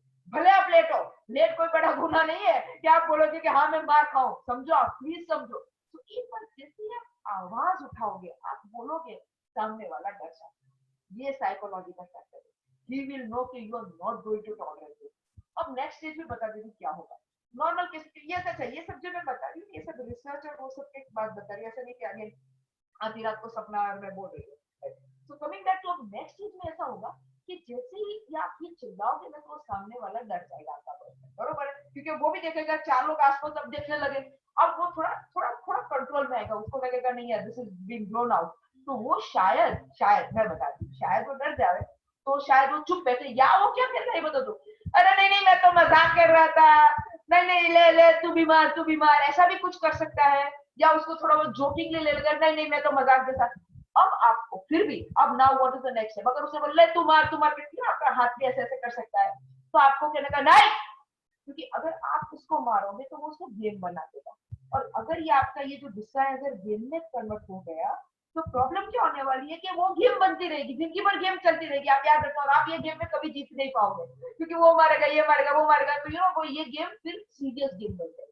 तो जैसे ही उसने कहा ले तू बीमार या समथिंग लाइक दैट, तभी आपको कुछ टच नहीं करना है उसको, लेकिन वापस जोर की आवाज पकड़ नहीं, आई डोंट लाइक दिस, ऐसी मुझे गेम नहीं खेलनी है, ठीक है। ऐसे करके अगर आपने पहले 1 2 3 बार अगर आपके साथ ही कुछ हो रहा है टपली वाला या टचिंग वाला, तो आप अगर चिल्लाओगे तो टेक माय वर्ड्स, मैं आपको लिख के देती हूँ कि this is going to make a difference, कि आपको he will stop refrain from touching you.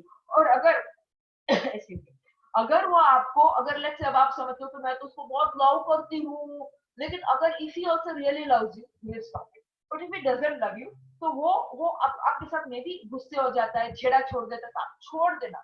Trust me girls, मेरी बेटियां आप सुनना प्लीज, क्योंकि मैंने ऐसे बहुत केसेस सुने हैं कि कई बार माँ बाप बोलते कि नहीं अभी शादी हो जाएगी फिर सुधर जाएगा। अरे शादी होने के बाद आदमी और बिगड़ता है, शादी से पहले तो एटलीस्ट वो थोड़ा कंट्रोल में रहता है कि भाई शायद वो बंद करेगी, लेकिन शादी के बाद तो आदमी और छूट छाट लेता है। ऐसे मेरे पास बहुत एग्जांपल है, दारू के एग्जांपल है कि शादी होगी तो सुधर जाएगा, कोई सुधरता नहीं है। फिर क्या होता है ये भी बोलते, शादी होने के बाद भी झगड़े और बढ़ते हैं, तो फिर सासू सिखाती है कि बच्चा ला दे तो और सुधर जाएगा। अरे बाबा बच्चा लाने से तो और प्रॉब्लम हो जाती है। ऐसी सब गलतियां मत करो, आप प्रैक्टिकल रहो, आप देखो आपके आसपास क्या हो रही है, और आप ट्रस्ट नहीं करो कि अगर आज की तारीख में आपका सिंगल साइडेड प्रेम नहीं चलेगा, आपको हमेशा अगर 2 साइड से रिस्पेक्ट है तो ही आपकी लाइफ चल सकती है। और रिस्पेक्ट आपको, मैंने वही बोला, रिस्पेक्ट आपको कमानी पड़ेगी। प्लीज आप समझिए, भले हम लोग को अभी नवरात्रि आएगी तो क्या करेंगे, देवी माँ की पूजाएं करेंगे ना, देवी माँ करेंगे ना, नमस्ते भी कर लेंगे, बड़े बड़े गाने भी गा लेंगे जोर जोर चिल्ला चिल्ला के। लेकिन सत्य ये है कि अल्टीमेटली ये सब होने से रिस्पेक्ट नहीं आती है।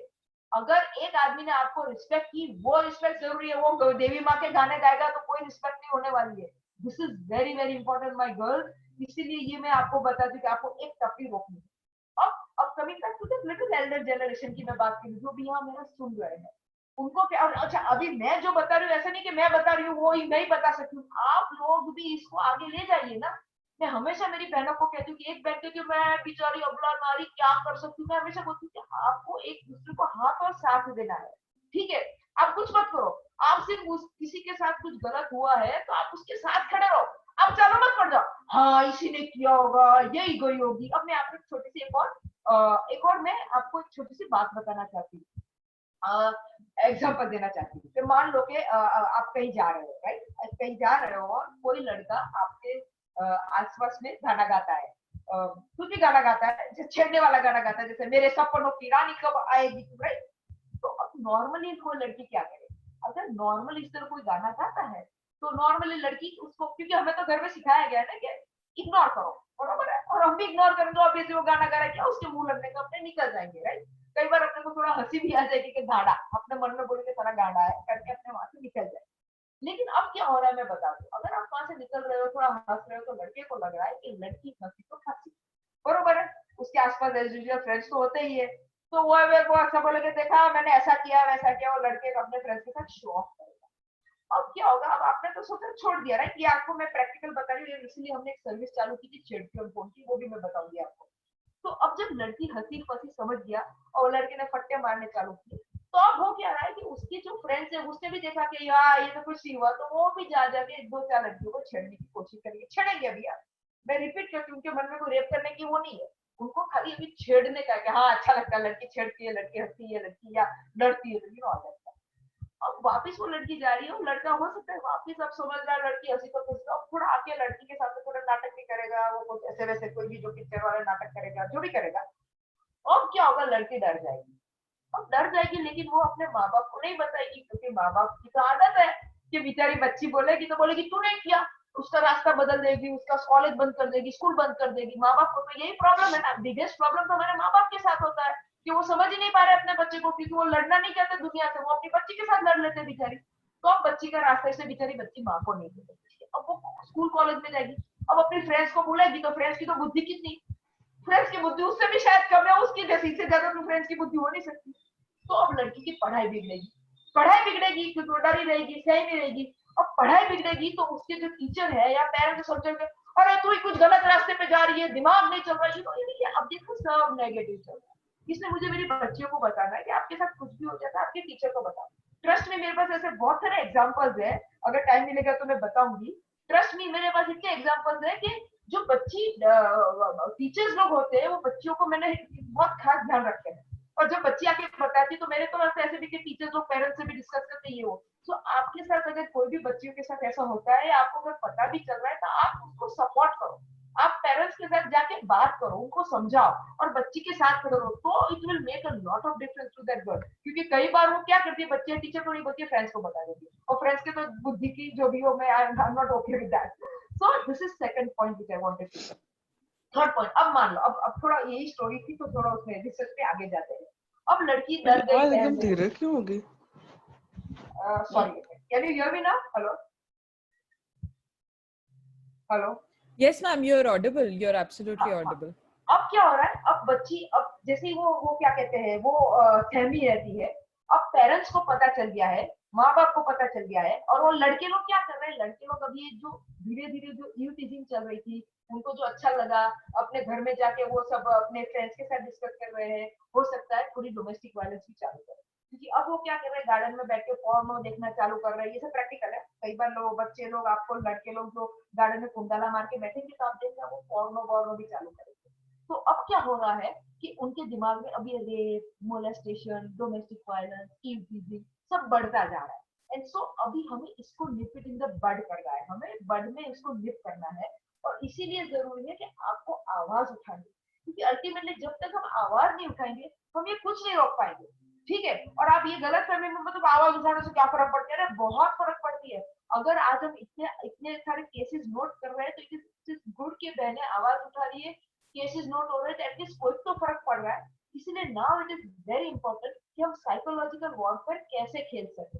अब दूसरा एग्जांपल देना चाहती हूँ, सेम ये वाली बात हो गई। अच्छा, बाय द वे ये भी जो अगर आप इस तरह गाते बाते हो, इस तरह अश्लील गाने गाते हो, तो एक 502 की ऐसी कोई कलम भी है, मयूरी जी ज्यादा बता सकेगी कि आप वो भी लग सकती है कलम, इससे आप टेंशन मत लो, गाने गाने से क्या कलम लगती है, अरे गाने गाने का छेड़ती की कलम लग सकती है, डिग्निटी ऑफ वुमेन की कलम लग सकती है। हाँ, भले तो उसमें कोई कोई नॉन वेलेबल नहीं है, वेलेबल है, आदमी छूट सकता है, but it can make a difference. इससे हम दो फायदे कर रहे हैं, हम हमारी बच्चियों को भी बचा रहे हैं, और दूसरा जो लड़के गलत रास्ते पे जाने की कोशिश चल रही थी, हम उसको वहां पे स्टॉप कर रहे हैं। तो ये इंपॉर्टेंट है। अब तीसरी बात मैं बता देना चाहती हूँ कि लेट अस से कि जब आदमी आपसे आपसे जब वो वायलेंस करता है, दो टाइप के आदमी, ये कि 90% टाइम आपके नोन लोग आपसे वायलेंस करेंगे, it is a known person who is doing it. Unknown आदमी 10% टाइम होता है, कि जो नोन आदमी होते हैं वो 90% टाइम आपके साथ वायलेंस करता है। तो आपको जरूरी है कि आप जो नोन आदमी, डोंट कंसीडर के यार ये ठीक है, ये पहचान वाला है, उसने टपली मार दी चलेगा, या मेरा मामा काका चाचा जो भी है, नहीं, nobody has the right to touch your body for whatever reason. हम हमेशा लोगों को कहते हैं कि अगर आपको प्रॉब्लम है तो आप बोलो, जैसे लेडीज बोलती है आप बोलो भाई, अगर रोटी का प्रॉब्लम है तो आप बोलो, जैसे वो बोलती है आपको टच करने की क्या जरूरत है, why are you touching them, because you know कि आप इसलिए टच करते हो क्योंकि आप समझते हो कि आप फिजिकली बहुत फिट हो और आपको लड़कियों को मारने का हक बनता है, इसलिए इट इज इम्पोर्टेंट कि ये जो खुद बेंची one God has those who help themselves, इससे मैं आपको बता दूं। अभी मैं आपको कुछ ऑब्वियसली एग्जांपल्स और भी, आई मीन सिंपल एज मैं सेल्फ डिफेंस सिखाना नहीं चाहती हूँ, बट मैं इसलिए बताना ये दो चीजें कि अगर से आप खाली ट्विस्ट करके हाथ छोड़ोगे, या अगर उससे आप ऐसा गला पकड़ना, हाथ पकड़ना, आप कभी ये उंगली ऐसा करके और ट्विस्ट करोगे, it will make a lot of difference. तो आपको ये जरूरी है कि आपको मेंटली साइकोलॉजिकली स्ट्रांग रहना है। हम जानते हैं भगवान ने हमें फिजिकली इतना स्ट्रांग नहीं बनाया, लेकिन हमें मेंटली साइकोलॉजिकली स्ट्रांग बनाया है। तो आपको इमोशनल नहीं होना है, आपको सिर्फ मैंने ये जो 2-4 चीजें बताई है, आप अगर इतना ही कर लोगे, ट्रस्ट मी, 90% चांसेस है कि आप you will not be a victim of domestic violence. But अगर आप इमोशनल हो जाओगे, अगर आप ही समझ लोगे कि सामने वाला को हक बनता है मुझे मारने का, तो बहुत sorry, then nobody in this world will help you. हम और मैं और लॉयल लोग बोलते जाएंगे, but you will have to take care of that. I am that, thank you. Thank you, Ruzanji. Aapka session, I think the passion with which that you spoke today, I have seen that in all of your former sessions as well. So thank you so much for very passionately telling women what certain points that they should also keep in mind.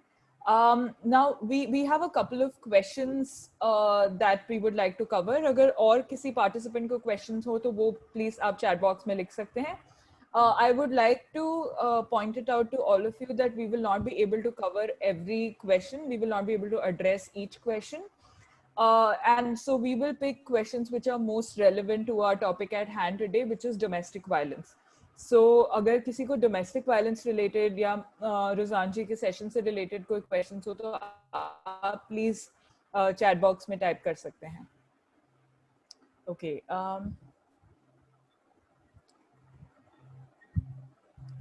Are there any questions? I think the ones that are asked, one is related to gang rape of a minor girl, which I'm assuming must have been triggered by the current incident that is very, that has gone viral on media. And one is related to, I believe, violence in a university, which are both not pertaining to domestic violence. So if there are any questions related to domestic violence, please type them in the chat box so we can move on to the next session. Yes, Ruzanji, we're right. मैं अगर if you don't mind, I can give this doing gang rape वाला मैं कुछ बता सकती हूँ. जी बिल्कुल बिल्कुल. Thank you. Now the point is that कि जो gang rape जो होता है मेजरली जो रिसर्च आई है, मैंने एक्चुअली वो सब बातें नहीं की कि 3 टाइप के लोग होते हैं. एक होता है जो सिर्फ छेड़ने के लिए छेड़ता है, दूसरा होता है जिसको मजा आती है कि भाई चलो लड़की कुछ नहीं करते, तीसरा होता है ये जो रेप की बात कर रहे हो उसका एजेंडा होता है. अब एजेंडा क्या होता है, बिकॉज आप जो देखोगे अगर लेटर से आप ये सब अगर लॉट ऑफ रिसर्चेस भी हैं कि जब ये उनको पूछा जाता है ये जो लोग गैंग रेप करते हैं, तो गैंग रेप क्या है कि 2-3 लोग मिलकर करते हैं. आप देखोगे जो अननोन लोग है ना, गैंग रेप मेजरली 2 टाइप के लोग होते हैं. एक तो ऑब्वियसली वो बॉयफ्रेंड सो कॉल्ड नोन होता है, दोस्तों को दिखाने के लिए करता है कि चलो भाई साथ में करते हैं, लड़की को फंसाते हैं, उसको प्रेम तो कभी होता ही नहीं होता है, वो लड़की को फंसाने के लिए चालू करता है. और दूसरा होता है कि जो अननोन, जैसे कि आपने कई बच्चियों के केसेस देखे हो कि जो वर्नरेबल है, बच्चियां वर्नरेबल होती है या जो थोड़ी डिस्ट्रीब्यूट ले दिया, जो भी इस तरह अकेले लोग वर्नरेबल होते हैं, तो वो जो ये मर्द लोग होते हैं, यू नो, ये बिकॉज मुझे शर्म आती है बोलने में, लेकिन जस्टिस कंजू जैसे ने पता है क्या स्टेटमेंट मारे थे जस्ट बोलने के लिए, कुछ दिन पहले उनके 2-3 दिन पहले स्टेटमेंट है जस्टिस कंजू किया कि बिकॉज ऑफ अच्छी लोगों को, लड़कों को बहुत ज्यादा अर्ज होती है राइट कि भाई वो सेक्स करने की, और सेक्स हमारे इंडिया में आफ्टर मैरिज होती है. अब वो क्या रहा है कि ये उनकी लॉजिक है जो सबसे स्टूपिड लॉजिक है, अनएम्प्लॉयमेंट है. तो भाई अनएम्प्लॉयमेंट है तो प्रॉब्लम क्या होती है कि भाई लड़कियां शादी नहीं करती है और लड़कों को क्योंकि वो तो कमाते नहीं है और इसीलिए जाके रेप होती है. I mean this is one of the most stupid reasonings making that, क्योंकि भाई तेरी शादी नहीं होती है, तेरे को अर्ज होती है, तो नो, तू भी तो ह्यूमन भी है, कोई जानवर थोड़ी है कि भाई मन पड़ो. बट वो क्या ये जनावर इसलिए बन रहे क्योंकि कोई लॉ भले इतने सारे हैं, 15-25 लॉ है, लेकिन कोई इम्प्लीमेंटेशन नहीं, एग्जीक्यूशन नहीं है, बस बड़ी बड़ी बातें चलती है। फास्ट ट्रैक नहीं है, निर्भया जैसे को 7 साल लगा, तो what more can you expect. इसलिए हमारी जो सिस्टम्स है, मैडम तो ज्यादा बता पाएगी लीगल सिस्टम, भले वो बोल नहीं पाए लेकिन वो दिल में जाती है कि लीगल सिस्टम में कितने फ्लॉज है, कितने लूपहोल्स है, लॉयर्स कितना उसका तमाशा करते हैं। इसलिए प्रॉब्लम क्या हो रहा है कि इसी के कारण साइकोलॉजिकल फैक्टर मैडम ये है कि उनको डर नहीं है, तो मेरा कुछ कोई बिगाड़ नहीं सकता, हम छूट जाएंगे या सालों तक चलेगा। और इसलिए वो गैंग रेप वाला फंडा दो रीजन के लिए, एक तो वो अर्ज वाला फंडा है कि कोई कुछ बिगाड़ेगा नहीं और हम भले कर लेंगे, और दूसरा कोई डर नहीं है, और तीसरा कि अगर कोई लेटर से कि हाँ ये रोज जाती है क्या अपने आप को समझती है करके, ईगो मेल ईगो आता है। इसीलिए in short these are the major reasons which has come out in research कि these are the major reasons कि गैंग रेप होता है। I think you make some very valid points, Ruzanji. जैसे जब हम रेप की बात करते हैं, especially gang rape, it is less about desire and it is more about power and control. So when we talk about desire, what we are talking about is sex, which is consensual, and rape is not equal to sex because it is not consensual. So I think it's a myth that rape is about desire, because rape, especially gang rape, is about power. It is about controlling somebody. It is about having power over somebody. And the fact that it was that this current incident happened with a Dalit woman also brings in aspects of caste-based systems in India as well. But that's a whole different topic that we will not delve into today. So thank you so much, Ruzanji, for your. I keep repeating, पर आपका इतना passionate session tha, and thank you so much for agreeing to speak today. So with that, we will move on to the last session for today's awareness program, which is going to be my own. Now, what I'm going to be covering for the most part in my in our session today is going to be the project that we are doing right now, which is why हमने ये awareness program रखा है, so that हम लोगों को बता पाए not just कि हम domestic violence के बारे में भी awareness spread कर पाए, पर हम normal public को या regular citizens को communicate कर पाए कि हम हमारी क्या कोशिश है, what difference we are trying to make in the area of domestic violence. Now, before I talk about the project, because I'm a mental health professional, I'm a psychologist, I would also like to talk a little bit about the experience of domestic violence for a woman. Now, for many people, home is a place which is filled with unconditional love and support. And this lockdown, जो अभी इतने सारे महीने काफी लोगों को घर पे मिले, बहुत सारे लोगों के लिए, even though of course the pandemic had its own set of challenges and the lockdown has had its own set of challenges, but it gave a lot of people some much needed quality time with their families. But for victims of domestic violence, it was the complete opposite of that. They had to live with their abusers in the house 24/7. Most women who are victims of domestic violence find some sort of refuge when their husbands go out for work. के दिन के 8 hours हैं, 6 hours हैं, 8 hours हैं, 10 hours हैं, the husband is not going to be home. So those 8 hours of a day, you are safe inside your house. But when that stops, if the husband is going to be home 24/7 for a period of weeks and months, can you imagine the whole new level of hell that it would be for such a victim? Between 25th March, which was the beginning of the nationwide lockdown, and 31st May, the National Commission for Women, which is in New Delhi, noted an increase of at least 2.5 times in reports of domestic violence. Now, please note that this is only violence, domestic, that was being reported. 2.5 times increase in reports of domestic violence. These women had to live with their abusers for months without any kind of escape. Now, Mayuri ma'am ने ये चीज़ काफ़ी detail में mention किया, so I will not get into that. But I do want to point out that domestic violence is not just physical. According to the legal as well as social definition of domestic violence, it can be physical, sexual, emotional, or financial. And a whole range of psychological responses can occur in victims of domestic violence, starting with fear. डर होना अपने ही घर में, अपने ही, if it is violence at the hands of a partner, अपने partner का डर, feelings of shame and embarrassment, जो शर्म इन औरतों को experience होती है क्योंकि कि मेरे साथ हो रहा है, and a lot of the times women, if it is happening for a prolonged period of time, women start to feel कि ये मेरी गलती है. अगर आप सालों तक victim रहे हैं domestic violence के, तो एक point ऐसा आता है जब आपको पता है कि इस चीज में मुझे मारा जाएगा और इस चीज में I will probably not be in danger.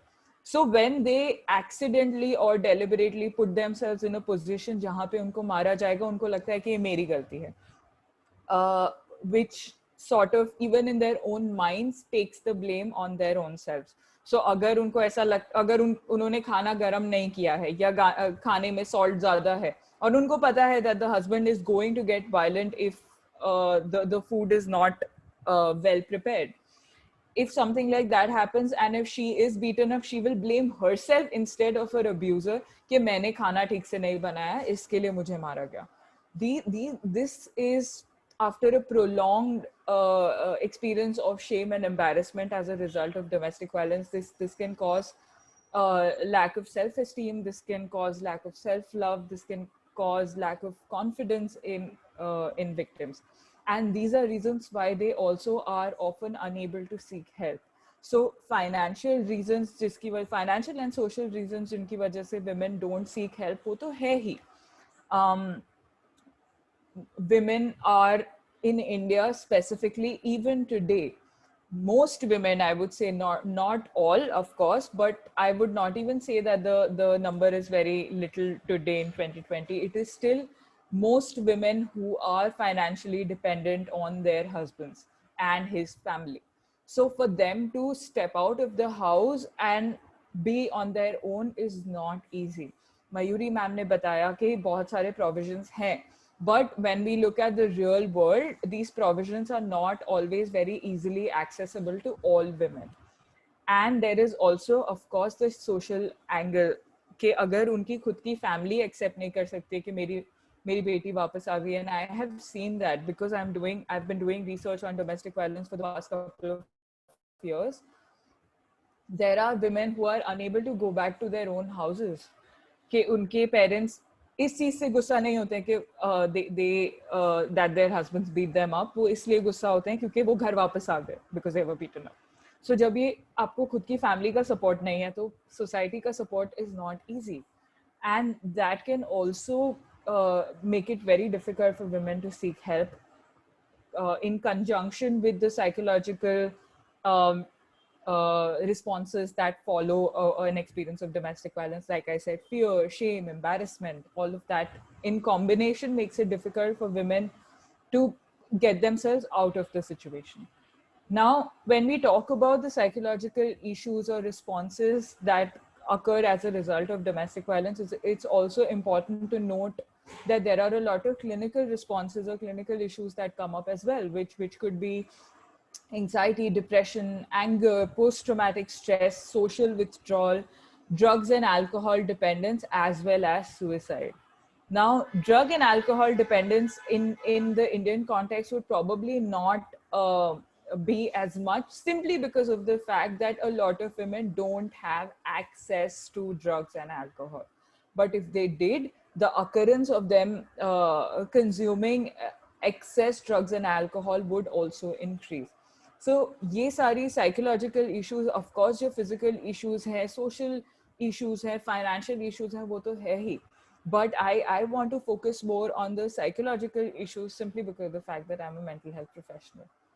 So because domestic violence is something which is even today, even in 2020, when we believe ourselves to be very civilized, when we believe ourselves to be quite developed, when we believe ourselves to be doing better than we were before, domestic violence is still extremely prevalent across the country and across the globe.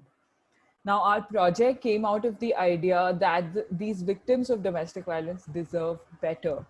So we have, in this project, designed a process which will give them the sensitivity they need and hopefully smoothen the legal process of domestic violence. Now,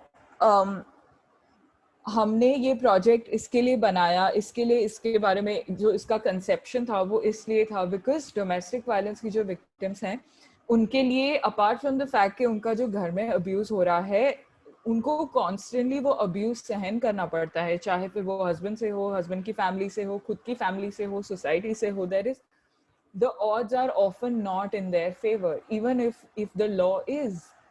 um, so this project was made with the idea that उनको जो sensitivity की ज़रूरत है वो उनको मिल पाए. Now, for our research, we are making use of an instrument which is called the Brain Electrical Oscillation Signature System. It's a difficult long name, so let's just shorten it. It's called BIOS.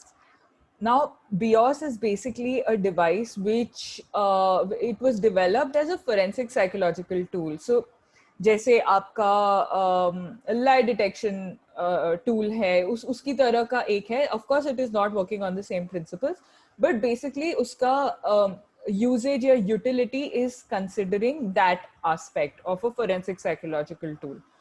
But what we have done with our project is that we have tried to make it more useful कि हमारे पास अगर कोई victim आता है तो हम BIOS को कैसे use कर सकते हैं. हम किसी accused पे तो use कर ही सकते हैं, but what if we can use it for the victim, for the benefit of the victim. So before I tell you what we are planning to do in our project, let me give you a little bit of an idea about BIOS. Now, BIOS essentially studies the presence of an experience. अगर मैंने किसी का murder किया और मैं अगर यहाँ पे आके आपको वेबिनार में या अवेयरनेस प्रोग्राम में आपको सबको बताती हूँ कि मैंने क्या किया, कि how exactly I killed a person, तो भी आपको सिर्फ उसके वो इवेंट के बारे में या वो एक्सपीरियंस के आपको सिर्फ उस इवेंट का नॉलेज है, एक्सपीरियंस सिर्फ मुझे है. So because that difference in experience and knowledge is essentially what BIOS is able to differentiate. It can study the presence of an experience and the brain activation that is caused by the presence of an experience. So as part of the project, what we have done is that we would, and this goes for any interview, any BIOS procedure, but in our context, we would essentially ask a subject who will be a victim of domestic violence to give us an interview, an initial interview about a particular incident. कि जो आपका सबसे traumatic incident of domestic violence हुआ उसके बारे में आप हमको डिटेल में बताइए. Now, based on this interview, short sentences called probes are made. And these probes, the point of these probes is that they guide the system towards a specific part of the brain for brain activation, and EKs elicited. Now, EKs is experiential knowledge. It is the unit of measurement in BIOS. So, basically, ये probes जो होते हैं वो system को guide करते हैं कि brain के कौन से पार्ट में उनको EKs या ब्रेन एक्टिवेशन स्टडी करना है. अगर विजुअल प्रोब है कि आपने क्या देखा, या फिर ऑडिटरी प्रोब है कि आपने क्या सुना, those are different parts of the brain. So these probes help the system, guide the system to focus its attention on the area of the brain which will elicit EKs or will show a difference in brain activation. So once these probes are put into the system, the subject can be brought in for administration. The system is ready to go.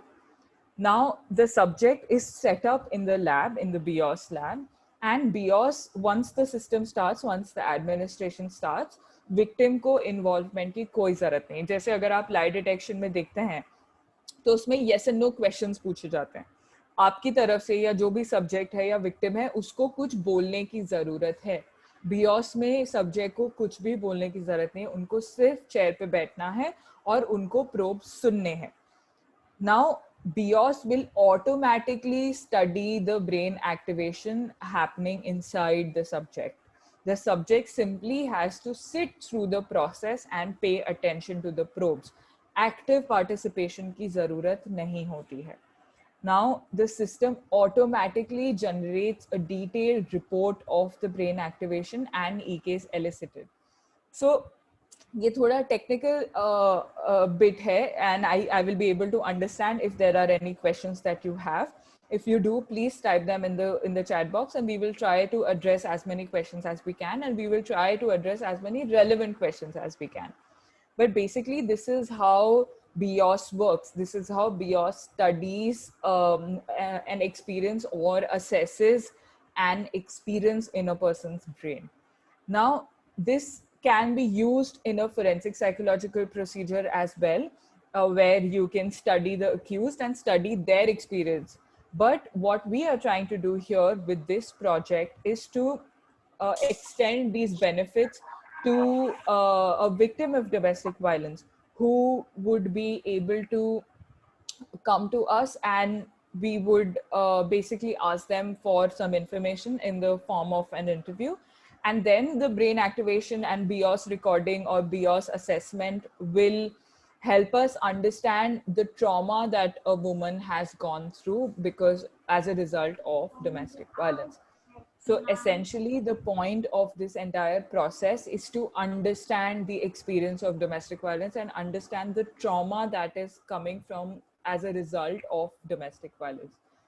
Now, if we are optimistic that with this research, we are able to take the first step and we are able to make the process, the legal process of domestic violence more sensitive and more informative.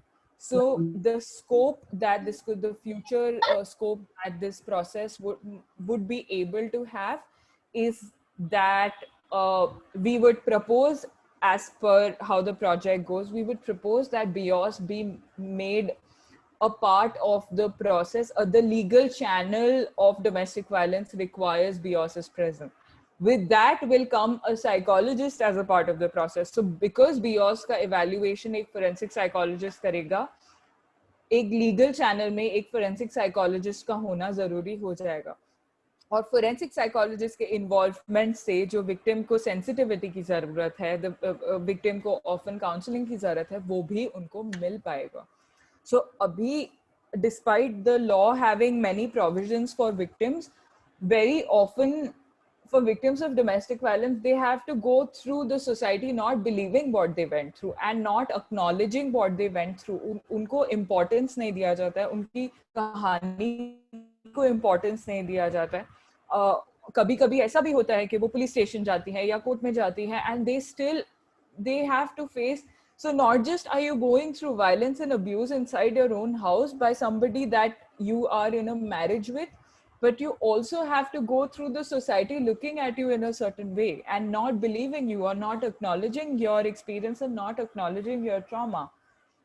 So involving a psychologist in this process, a forensic psychologist, will not just allow us to understand their trauma better, but it will also give them something that they can show to the courts, or something that they can, something which is, it's a scientific tool that they will be able to use for their benefit because of their experience of trauma in domestic violence. And apart from that also, उनको जिस counselling की जरूरत है, जो sensitivity की जरूरत है, वो उनको एक फोरेंसिक साइकोलॉजिस्ट दे पाएगा. So this is eventually the bigger picture that we have as part of the project. कि अगर ये successful हुआ, we are optimistic कि ये project successful होगा, कि हमारा data will tell us exactly what we want it to tell us. If that happens, we will be able to help so many women, so many victims of domestic violence. We will be able to give them scientific data that they will be able to use to protect themselves. They will be able to tell the world that this is what I'm experiencing. This is my experience. This is my trauma. This is what I'm going through. Stand up for me. They will be able to ask for very justifiably. The justification is still there, but they still don't have the support. They will be able to ask for help. They will be able to, people will recognize the help that they need. And this could be psychological, this could be social, this could be legal. The scope of what we have in mind is immense. And we understand that our research is going to be a new challenge for victims of domestic violence, क्योंकि यहाँ पे एक instrument है जिसके बारे में आप कुछ भी नहीं जानते हो. लंबा प्रोसेस होता है क्योंकि आपको पहले इंटरव्यू देना होता है, एंड देन आपको बुलाया जाता है बियोस के एडमिनिस्ट्रेशन के लिए. सो आपको अक्सर ही 2 बार 2 स्टेप प्रोसेस होता है.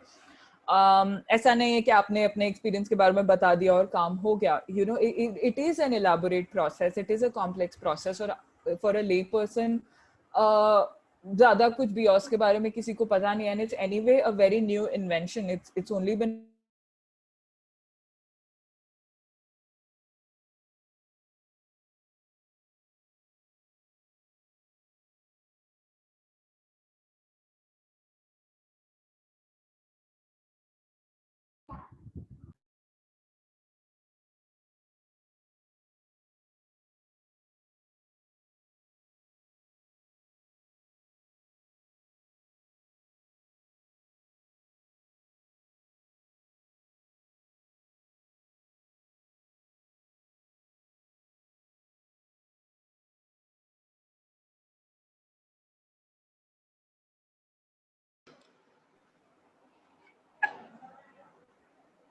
am I audible to all? I'm so sorry. I got pushed out of the meeting.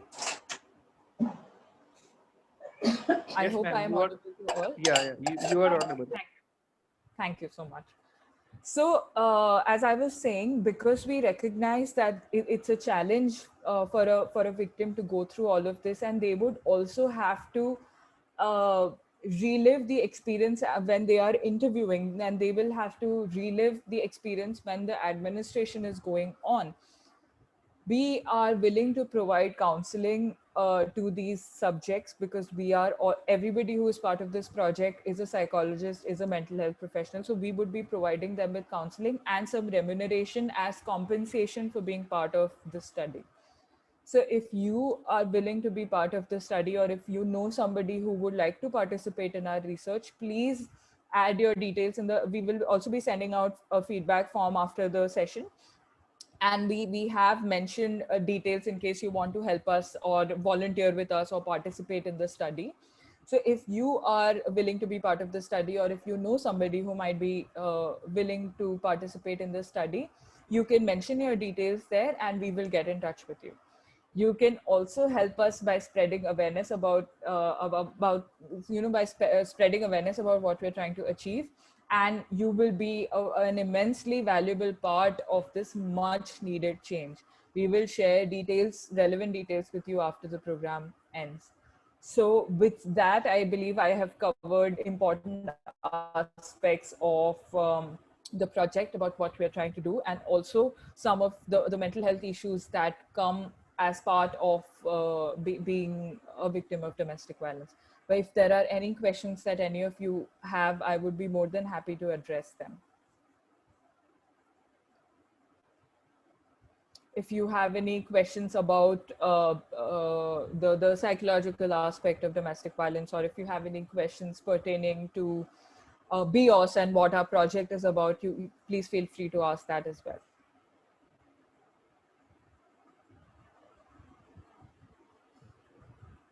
All right, so if there are no further questions, that would be it for today. I'm very glad to see a lot of you responding and giving us feedback right here. And yes, thank you, Avni, for that. Avni is a fellow student of the university. BIOS can effectively give results for events that have occurred several years ago as well. The error rate is very, very low. So it's a very reliable instrument, and it can assess or it can give you more information about an experience which has happened even a couple of years back. So it is not just that, कल हुआ है, मेरा incident कल हुआ है, या I was a victim yesterday, or somebody beat me up yesterday, so I have to do it today. It's not like that. Even if the incident happened several months ago or several years ago, it can still be tracked through BIOS. So thank you, Avni, for that. There's a lot of research available online. So if you want, you can access Google Scholar and you will be able to find more information about BIOS there. All right. So with that, we come to the end of today's session. I would like to thank you all for allowing us to build this platform and to do what we came here to do, and for also being a very valuable additions to this program. We are very, very glad that you could all join us. And I would like to especially thank Ms. Mayuri Raghuvanshi and Ms. Ruzan Khambata for agreeing to speak today. We are extremely honored to have you join The us pleasure is in all today's mine. session. Thank you so much. For all of the participants, we will be sending you a feedback form today via email. And once you fill that up, you will be receiving your e-certificate. And yeah, so but please know that you will only be receiving the feedback form and the certificate if you have registered beforehand. With that, we come to an end to today's session. Thank you all very much. Yes, Yes, ma'am. I just want to add, I was just going through the chat box and I realized that there were still some more questions. I suggest that if it is feasible with you, and if there are any further questions, you can email it to us. We'll answer them back then.